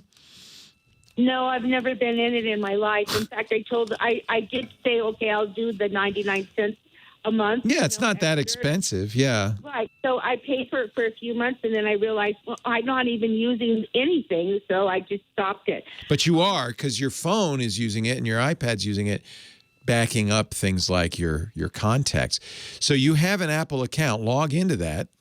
It'll be something like Kathleen@iCloud.com. Log into it with your Apple password and see. You might actually be surprised yourself. I think it's all going to be there. Huh. Yeah. Well, they have, they have contacts, they have calendar, so it probably had enough room to back up your contacts for sure. That's not a lot of space. You mean it just does it automatic? Yeah. Well, I mean, you kind of have to turn it on, but I think it's on by default. I think they leave it on. But yeah, you have to check your iCloud backup and see. So could you recommend a printer that I should get? Well, I could recommend our fine sponsor, who I'm about to do a commercial for, Epson. Oh, yeah, that one where it's for years and years. Yeah, Epson EcoTank is good. But there are lots of choices out there. And printers, the thing to remember is when a printer costs $99, it's because they're going to make it back in ink cartridges. Those are expensive. So that's why I like the EcoTanks, because they cost a little more up front because it comes with 2 years of ink. Yeah, and it's still a lot cheaper. It's still like a lot cheaper than buying cartridges. Yeah, that works for me because I'm not. Yeah, you don't want to run out every time you print to get a cartridge. Exactly. It's annoying. I have one more little question. Sure. You were talking about I think it's called Zoom. Our Bible study is leaders trying to put together something that we can all, see each other virtually. Yes. Okay. So here's my deal. Me having the iPad, they all have like computers they can set up. How do I set the iPad up so that they will be able to see me? If they're using Zoom, there's a Zoom app. So what you tell them is whatever you choose, whether it's Google Hangouts or Zoom or Skype or whatever you choose, make sure that it has an iPad app. They probably will, because everybody in the world has an iPad. Then you just get that app on your iPad. They'll send you a meeting link. It'll open it up on the iPad. You'll see them. They'll see you. Okay, so where do I set the iPad? That was actually my question. How do I set it so they see me? And just put it on a stand or lean it against something, a book or whatever. So, you'll figure it out because you can see yourself in a little picture along with their picture. I can't even see me in the mirror. Oh, okay. It's basically for them. So I get it. Well, you're going to have to say, can you see me now? And then you adjust it. Can you see me now? So the camera on the iPad is a little hard to find. I always have this problem with my mom. And she's sighted, by the way, but she can never figure out where the camera is. If you have an iPad with a home button, it's on the opposite side from that.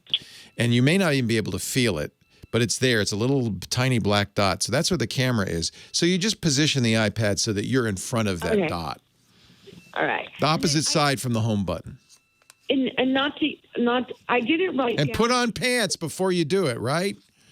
Of course.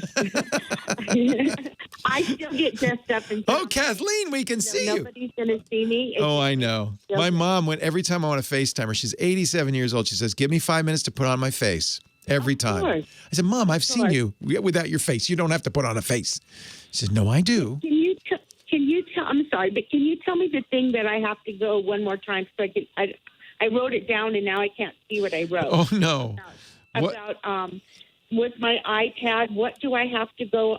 Is Siri dictation? Is that what it is? Yeah. So what I would do is open whatever word processing you want to use. You could just use Apple's Notes app, which is right in there. You open it up, and then on the keyboard, there's a little microphone. You might have to get really close to see it, but there's a little microphone. If you tap it and just start talking, it'll write down everything you say. Tap microphone. And then, see, I couldn't read the word dictation. Now, okay. This is going to be so much better than handwriting it. Oh, yeah, because, So much better. And your hand won't get cramped. Well, thank you. Thank you, Kathleen. Bless you. Hey, let me ask you one more quick question. Sure. Did you used to be after the Carey brothers up in I Northern did. You used to listen to me on KNBR in San Francisco. did. That was me. I thought that was I was on with the Carey brothers. I hosted their show, and then I did wine and cheese and food and gardening and home improvement and real estate. I missed them so much. I wish you guys had a garden program. Oh. I just really missed them. I know how to do one if they ever want to do one. Oh, I can't garden to save my life, but I could do a garden program. I would love that. That's how I got started doing computers, Kathleen, is I said, well, I'll do all that, but you got to let me do a computer show. This is in the early 90s. And they said, nobody wants a computer show. I said, just please, 2 hours a weekend, please. And they let you're me. the one that taught me everything that I know. What I do know, I only know because of you. Oh, thank you. Yeah. I talked to the Carey brothers just a few months ago. They're doing great. They are so great. Oh, yeah. Well, right. all these years I've been listening to, I thought, I think that's the same guy listening to in the late 90s. It is. Yeah, it's the same guy. Well, God bless you, my dear. You too. Thank you, Kathleen. Alrighty. Take care. 8888 Ask Leo, the phone number. More of your calls coming up. Take care of yourself. Wash your hands. Socially distant yourself. Leo Laporte, the tech guy. 8888 Ask Leo. Gary from Davis next. Hi, Gary. Hi, Leo. I, too, have been listening to since you were at KNBR. Oh, my goodness. It's Old Home Week. Thank you. Yeah, and I've been listening forever. I've never had the courage to call in, but I had to call it this time because I need your help with something. I'm so glad you called, Gary. Please don't be afraid. I won't hurt you. Well, I know. I don't know how to talk on the phone when it's on the radio. I'm pretending I'm not. Yeah, no, it's just you and me. We're not on the radio. Okay. That's silly. No, it's just you and me. All right. Old friends. That's great. Yeah. What I need your help with is a 3 to 4 year old doing the free download for Windows 10. Yeah. I tried to download it for about a week, and every time I would try and download it, it would freeze at a certain point. Oh, that's so frustrating. Download it. Yeah. And somebody told me that they think that was because I must have a glitch on my hard drive. So now where I'm thinking about buying Windows 10 because, of course, 7 isn't supported anymore. And but the sad thing is, Gary, the sad thing is, even if you bought it, you'd still have to download it. I thought you would get. No, they don't send you discs anymore, Gary. Okay, so then I can't do it. Yeah. Well, tell me about your internet connection. Because, by the way, I don't know if it's related, but your phone keeps dropping out too. I'm thinking you have a problem with your internet connection. Okay. Yeah, I do at a certain spot in my apartment. It does that, but I have Wi-Fi. Yeah. And it's been pretty good. But do you have a wired connection you can use? Yeah, I could plug it into my router. I would try that just for this occasion. This is a big download. It's several gigabytes. And it is not unusual for the download to fail. Now, the first thing you got to do is get it from Microsoft.com only. Don't get it from anywhere else, right? Okay. Yep. Don't dare. Bad guys are going to take advantage of this and say, "Oh yeah, we have Windows 10. Just come and get it here." That's not the one you want. Get it from Microsoft.com. You'll be on their Media Creation Tool page, and it'll be a Windows 10 ISO. That's what they call an ISO file. Download it from that page. And it's honestly, the problem is, and if you've been around that long, you probably remember in the early days when we had dial-up modems, you'd use special software to do it, Z modem and stuff, because it was so unreliable. I think this is a similar problem. Try doing it wired, because if you can just get that file, everything else will be easy. Buying it's silly to spend $130 or $150 for this. I understand why you keep wanting to give up, but well, that's what the other question. Are you going to need to go to a break again? Because I heard your music. I did. We're on a break, but I'm still talking to you. See, now it really is just you and me. Okay, Leo. Well, then my other question was, can I get any decent type of laptop for $500 to $600? Oh, yeah. I mean, I don't do much on the laptop. All I do mostly is what you said you can do in a Chromebook. But can you give me a suggestion of any type of decent laptop? I would get a Chromebook. Eliminate this Windows thing. Microsoft really has a problem with Windows. It is not reliable. They have massive flaws. Another one just came up with the font manager, and they don't have a fix for it. It's going to be a week or two before they fix it. It's nutso. Oh, well, but I don't have a clue how to use them. But if you're not a clue, I've been using Windows. I know, of course you have. Everybody has, because that was the default. The nice thing about a Chromebook, you do have a clue to use it. It's just a browser. You know how to use the browser, right? Yeah, sure. That's all it is. And so the test is, can I do everything I do on a computer in a browser? Get my email, surf the net, buy stuff on Amazon. If everything you do can be done within a Chrome browser, then a Chromebook is a much better choice. It's much more secure. Oh, well, like I type documents and things like that. You can do that because Google has Google Docs, so they have a word processor, a spreadsheet, and you can use that. They store it in the cloud. You don't even have to think about backup because it's just backed up automatically. Okay, because my daughter gave me a MacBook Air. That's a nice computer. I can't figure out how to use it. I can't figure out how to. You've used Windows for so long. There must be somewhere I can. Yeah. There must be some place I can go to learn about the iMac. Then, if you've got a MacBook Air, those are very nice. I think those are nice computers. If she gave it to you a long time ago, one of her older computers. Yeah. So the only negative on that will be the screen. If you don't mind the screen, those were very low, relatively compared to modern Mac, low resolution screens. But if you don't mind the screen, no, I don't mind. And it's 10 times faster than my laptop. Oh, then that's a good choice. And the Mac doesn't have nearly the security issues Windows does. It's still not perfect. Okay. For most people, a Chromebook is a good choice, and there are lots of choices. Samsung makes some very good Chromebooks for under $500. Okay, and just the last. I don't want to tie you up, but is there some place or something I can get to teach me how to use that computer? I mean, in some kind of instructional book or something? Oh, yeah. Honestly, it's not that different than Windows if you just kind of have to wrap your head around that it's called the system preferences, not the control panel, that the menu's on the top, not the bottom. It's little things like that the close button is on the left, not the right, little things like that. But Apple, the stores are all closed. Apple used to have excellent training at their Apple stores, but they're all closed now because of COVID. Right. But there are plenty of places online. If you just Google, teach me how to use a Mac, there's some excellent, my friend David Pogue writes a series called The Missing Manual. He has Macintosh, The Missing Manual. That's a very good book. It's Pogue. There's Head First Macintosh is also very good. That has lots of pictures. It's a little more accessible. There are plenty of books. I think that it's more a mind block because essentially a Mac is not really any different than Windows. Same kind of ideas. You got files, you got folders, you got programs. I think you'll be able to figure out pretty quickly. Chromebook would be much easier because you already know how to use a browser, and that's all it is. Right. Okay. All right. I appreciate it very much. Gary, it is a pleasure to talk to you. Thank you. Thank you. Take care. Stay I'll safe. keep listening until I pass. I'm 70 now, so I'll be listening. Well, I'm right behind you, Gary. No, you're not, Leo. I'm You're 63. way behind. I'm right behind you. Yeah, my kids are just a little younger than you, but thank you very much, Leo. It's a Tell you pleasure what, talking you don't to you. look 63. You don't look 63. You look great. That's because I have a great Thanks, job Leo. and great listeners Yeah. like you. Thank you, Gary. Take care. Thanks, Leo. You too. Oh, the fabulous Lady Laura, our musical director. Oh, you should see her getting those discs on the turntables, spinning them up, queuing them up. She's got one headphone on, one headphone off.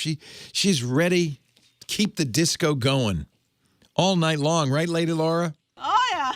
Well, for another half hour anyway. Leo Laporte, the tech guy. Back to the phones we go. Line 2 is Ken. He's in Studio City, California. Hello, Ken. Hi, Leo. Thank you for taking my call. Thank you for calling. I called you once many years ago. I am the computer engineer PhD. Oh, my. But I need your help because my PhD stands for Pathetically Hopeless Dope. That's a new degree. Did you have to write a dissertation for that? A disgusting dissertation. Yeah, I'm very different from my brother who has more degrees than a thermometer, and I dropped out of college. So anyway, here's my deal. Yes. I've been out of work for a while, and I have very extremely limited budget. Yes. My problem is deceptively simple, so I hope that you'll have time to answer this. Okay. Because I know you'll be able to. If you have the time. I am taking a course at the local community college, and with the virus situation, we're now online on Zoom. Right. Okay. Everybody is. Yep. I got through the limited problems that I have, but my laptop is ancient, and it doesn't have a camera or a mic. So I thought, I'll go on to Amazon, and I went on to Amazon and eBay, and I cannot find I can't find a camera mic combo that works with my laptop. Well, I've got something for you, but Well, wait, because here's the rub. Yeah. There are a few rubs. Okay. Like I say, I've got an ancient HP laptop, but I'm running Linux. I installed a Linux. Oh, Ubuntu. Aren't you fancy? Yeah, I know just enough to get myself into a whole lot of trouble. Yeah. So I thought, wait a second, I've got an iPhone. I bet Leo can tell me how to use the camera and mic of my iPhone to use that instead of me having to buy something. But here's the rub. You're going to laugh at this because I'm just such a I use a horse and buggy. My iPhone is a 4S. Okay. And I would have to get a service, too, I'm sure, that has Wi-Fi because I only have pay-as-you-go for talk and text. But that's not a problem. I'll upgrade. But it is. So if you had a Mac, it's pretty easy to use an iPhone as a camera and mic. That's not hard to do. There's software that'll do it. Even QuickTime will do it. But Linux, you threw me a little curve there. It's a little more complicated. Yep.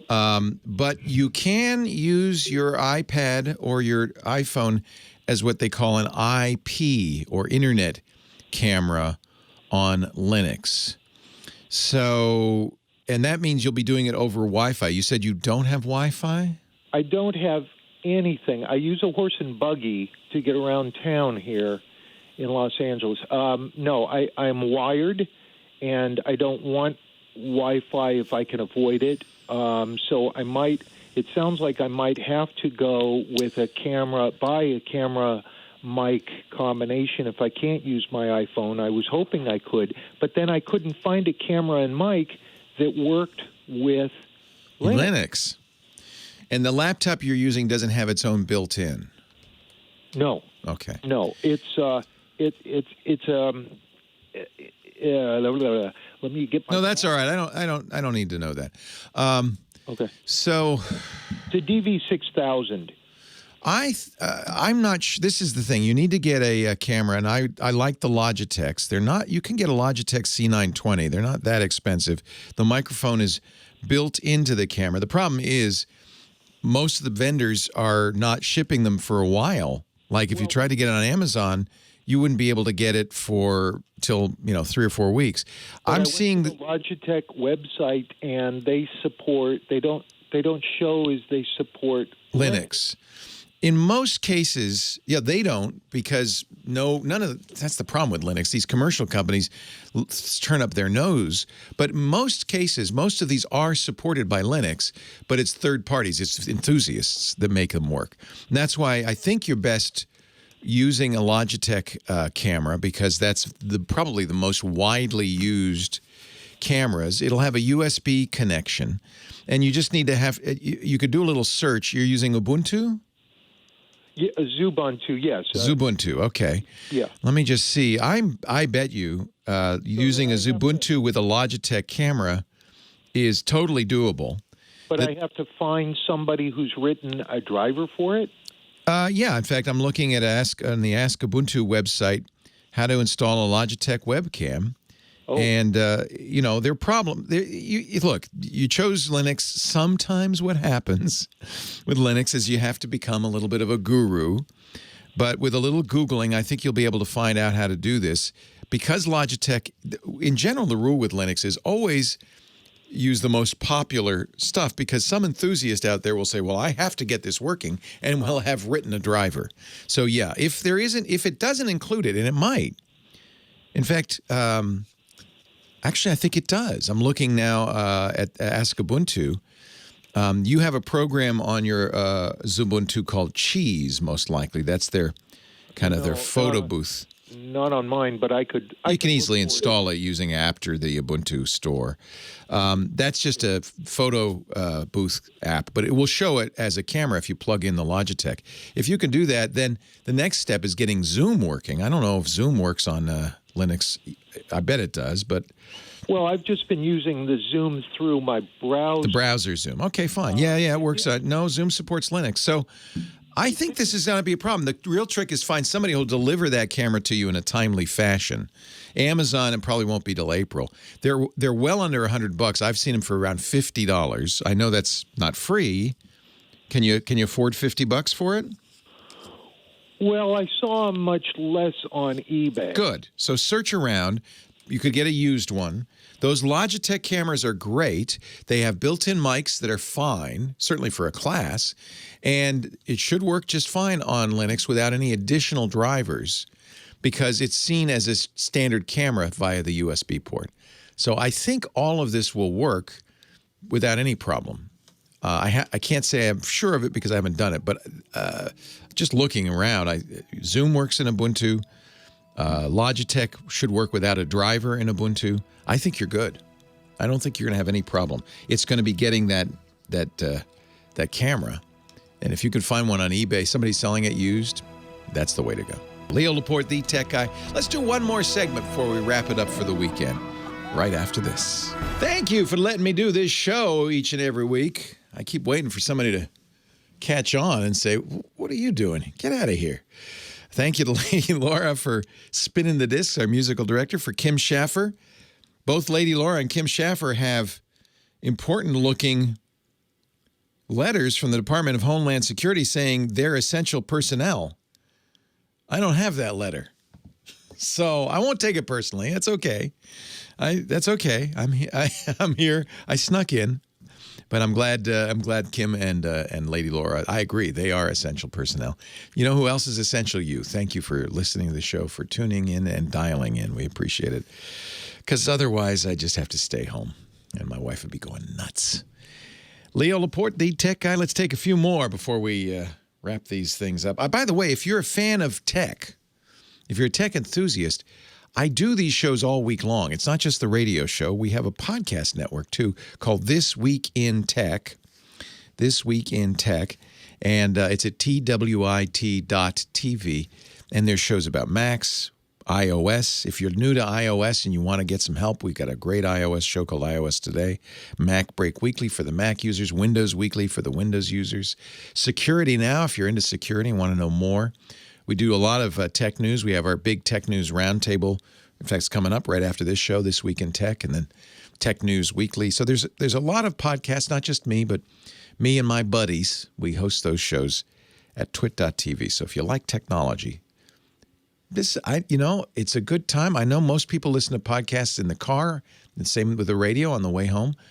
Now you got a lot of free time at home. You're walking the dog, doing the dishes, doing the crossword puzzle. You can still listen to podcasts. So I hope you will, and I hope you'll listen to this show too. Back to the phones we go. Line 1, Sharon, Roseburg, Oregon. Hello, Sharon. Hi. Yeah, I've listened to you for years, too. Oh, man. It's Old Home Week this week. Thank you. You're right. Yeah, years and years. Okay, I have on my phone, it's an iPhone 10R. They have this thing called Reminders, and you could make lists on it as well as today or scheduled or whatever. Yeah. Anyway, I had a whole mess of little things, little notes to myself, and I guess they were considered lists. I don't know. But anyway, I had just notes like who I wanted to hire for this job or that, all kinds of things. Yeah. And when I updated it, it split it in two, and I guess it kept today and scheduled and all that, which I really didn't use. But the lists all disappeared except 2. Oh, man. About 40.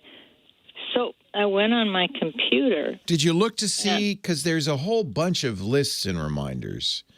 So did you look to see if any of them were there? Yeah, I did. And they're not there either.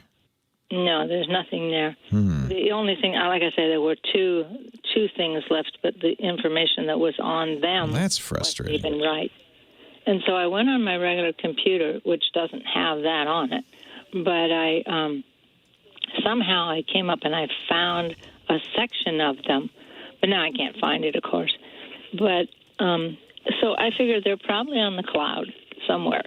And I went, but I have no idea how to get to the cloud or how to use it. They're up there somewhere, and those puffy little things up there. Well, that one looks like a turtle. So here's the deal. You're right. They're probably, I hope they are, in iCloud. This is part of what happened when they went to iOS 13.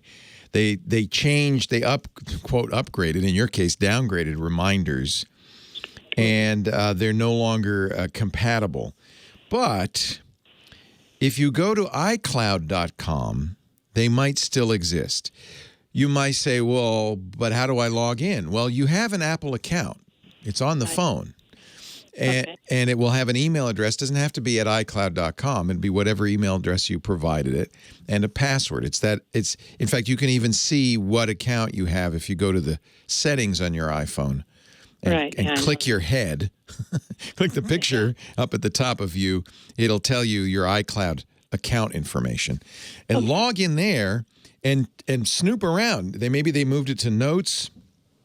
I looked on that. That's what I figured. It's frustrating. I'm looking. Apple has a tech note on the website talking about the new reminders features in iOS 13. Of course, they don't have a paragraph saying, all your old reminders will be deleted or changed. But they did change the database. And I'm hoping that they at least put them somewhere. Sounds like they did, maybe in iCloud. So that's the first thing I would do is look and see if they have iCloud, if it has the old stuff. You looked in notes, it didn't put them there. Yeah, that's frustrating. I think they did put like 2 there. That's so frustrating. Yeah. Yeah. I started to put some back I started to put some back in notes, but I was look also in your accounts because, for instance, I have notes that are stored in my email account, like Outlook.com. I have calendar and reminders that are stored there as well. You want to make sure that all the accounts you used to have set up are still there in case it was syncing not just to iCloud, but to other places. Do you use Outlook? Yeah. No, I don't. I use Gmail on one of them. And Well, it might be synced to Google. So go to your Gmail account and look at the notes there. There's a notes section there. They may have ended up there. all right. So that's part of the problem is, and this is always the challenge with Apple. They want to make it easy for you, but by doing that, they kind of hide the details. And, Yeah, well, these were just gone. And it's frustrating. It may be that they are in, if you had set up other accounts, notes with other accounts like Gmail, if you sign in with Gmail, in fact, if you look at your Gmail account, you'll see there's a bunch of switches, mail, but also calendar, contacts, notes. So sometimes those notes were stored in those other accounts. So look at whatever other accounts you have. Do I sign in there through? Yeah. No, sign in with your regular Gmail account. Yeah. Just go to your Gmail and there's a notes section and see if they're there. Okay. They might have ended up there. So look at iCloud, look at Gmail. Any other service you used for notes could have those reminders as well. That's part of the confusion is reminders, notes, they're the same? Well, yeah, but not. It's very confusing. They don't make it easy, that's for sure. Last call of the day from Geneva, New York. Hi, Sharon. Hi, Leo. What can I do for you today? I went out and got a TP-Link AX6000 Wi-Fi router, and I found out after the fact that I cannot disable QoS in their interface. I got the most recent firmware on there and everything. My old router was a Nighthawk, a Netgear Nighthawk, which I was able to disable QoS. That's right. And that helped with the throttling. But I'm finding significant throttling because of the QoS, no matter what setting I try. So when you say throttling, what do you mean? Some devices are slower than others? Yeah, I mean, I'm getting the buffering and stuff, and it's not through the Wi-Fi. I have a direct connect, for example, Roku Ultra, that goes directly into, It's hardware. It's Ethernet connected. Yes. Yeah. And so I called support and everything. They were not so helpful, and they sent me the wrong directions for the wrong model. It's a Chinese company. They're inexpensive. I know the Wirecutter recommends them. I've used them, but I have to say your Netgear probably was a better router than these TP-Link routers. Yeah, I'm finding that out. But on my Samsung Note 10 Plus, the Netgear mobile app bombed out. Yeah. I'm not sure. I'm honestly not sure what you can do if they don't give you a setting to disable it. My experience with QoS is it's usually worthless. It stands for quality of service, and the idea is the router could prioritize certain devices. In this case, it sounds like it's working. Oh, I'm sorry. I don't have a fix for you, though. Hey, thank you, everybody. Have a wonderful... I got to run, but hang on. I'll talk to you off the air. Have a wonderful week, and we'll talk next week. Leo Laporte, the tech guy. Sorry, I had to wrap up there. No, that's okay. I was just hoping that being on air and make the coast to coast. Yeah, annoy them. Ping. Yeah, coax them into upgrading their firmware or something. Yeah, I think that's the only way to. I mean, I don't. Maybe sometimes you could put third-party firmware on routers, like Tomato or DD-WRT. You might check and see if those are available because. Actually, yes, Mike in Rhode Island says he's using DD-WRT on his TP-Link. That would be a fix. Yeah, does that kill the warranty or anything? No, because yes, who cares, right? Right. It won't brick it. If you go to dd-wrt.com, it's a open source firmware that goes on many routers and gives you much more capability. If you can do it on a TP-Link, that would certainly solve it. And you know what? You can always restore the firmware later if you decide to return it. Okay, that sounds cool. Yeah, I would try that. You sound pretty technical. You'll like... I do IT for a living. Yeah. Well, you'll love DD-WRT then. Okay. Yeah. Check and see they have a database of routers it works with, but Mike says it works with his TP-Link. So. Super. Nice. Thank you, Sharon. Thanks. Take care. Bye-bye. Well, that's it for the Tech Guy Show for today. Thank you so much for being here. And don't forget, TWiT, TWiT. It stands for This Week in Tech, and you'll find it at twit.tv, including the podcasts for this show. We talk about Windows on Windows Weekly, Macintosh on MacBreak Weekly, iPads, iPhones, Apple Watches on iOS Today, security on Security Now. I mean, I can go on and on. and on. And of course, the big show every Sunday afternoon, This Week in Tech. You'll find it all at twit.tv. And I'll be back next week with another great Tech Guys show. Thanks for joining me. We'll see you next time.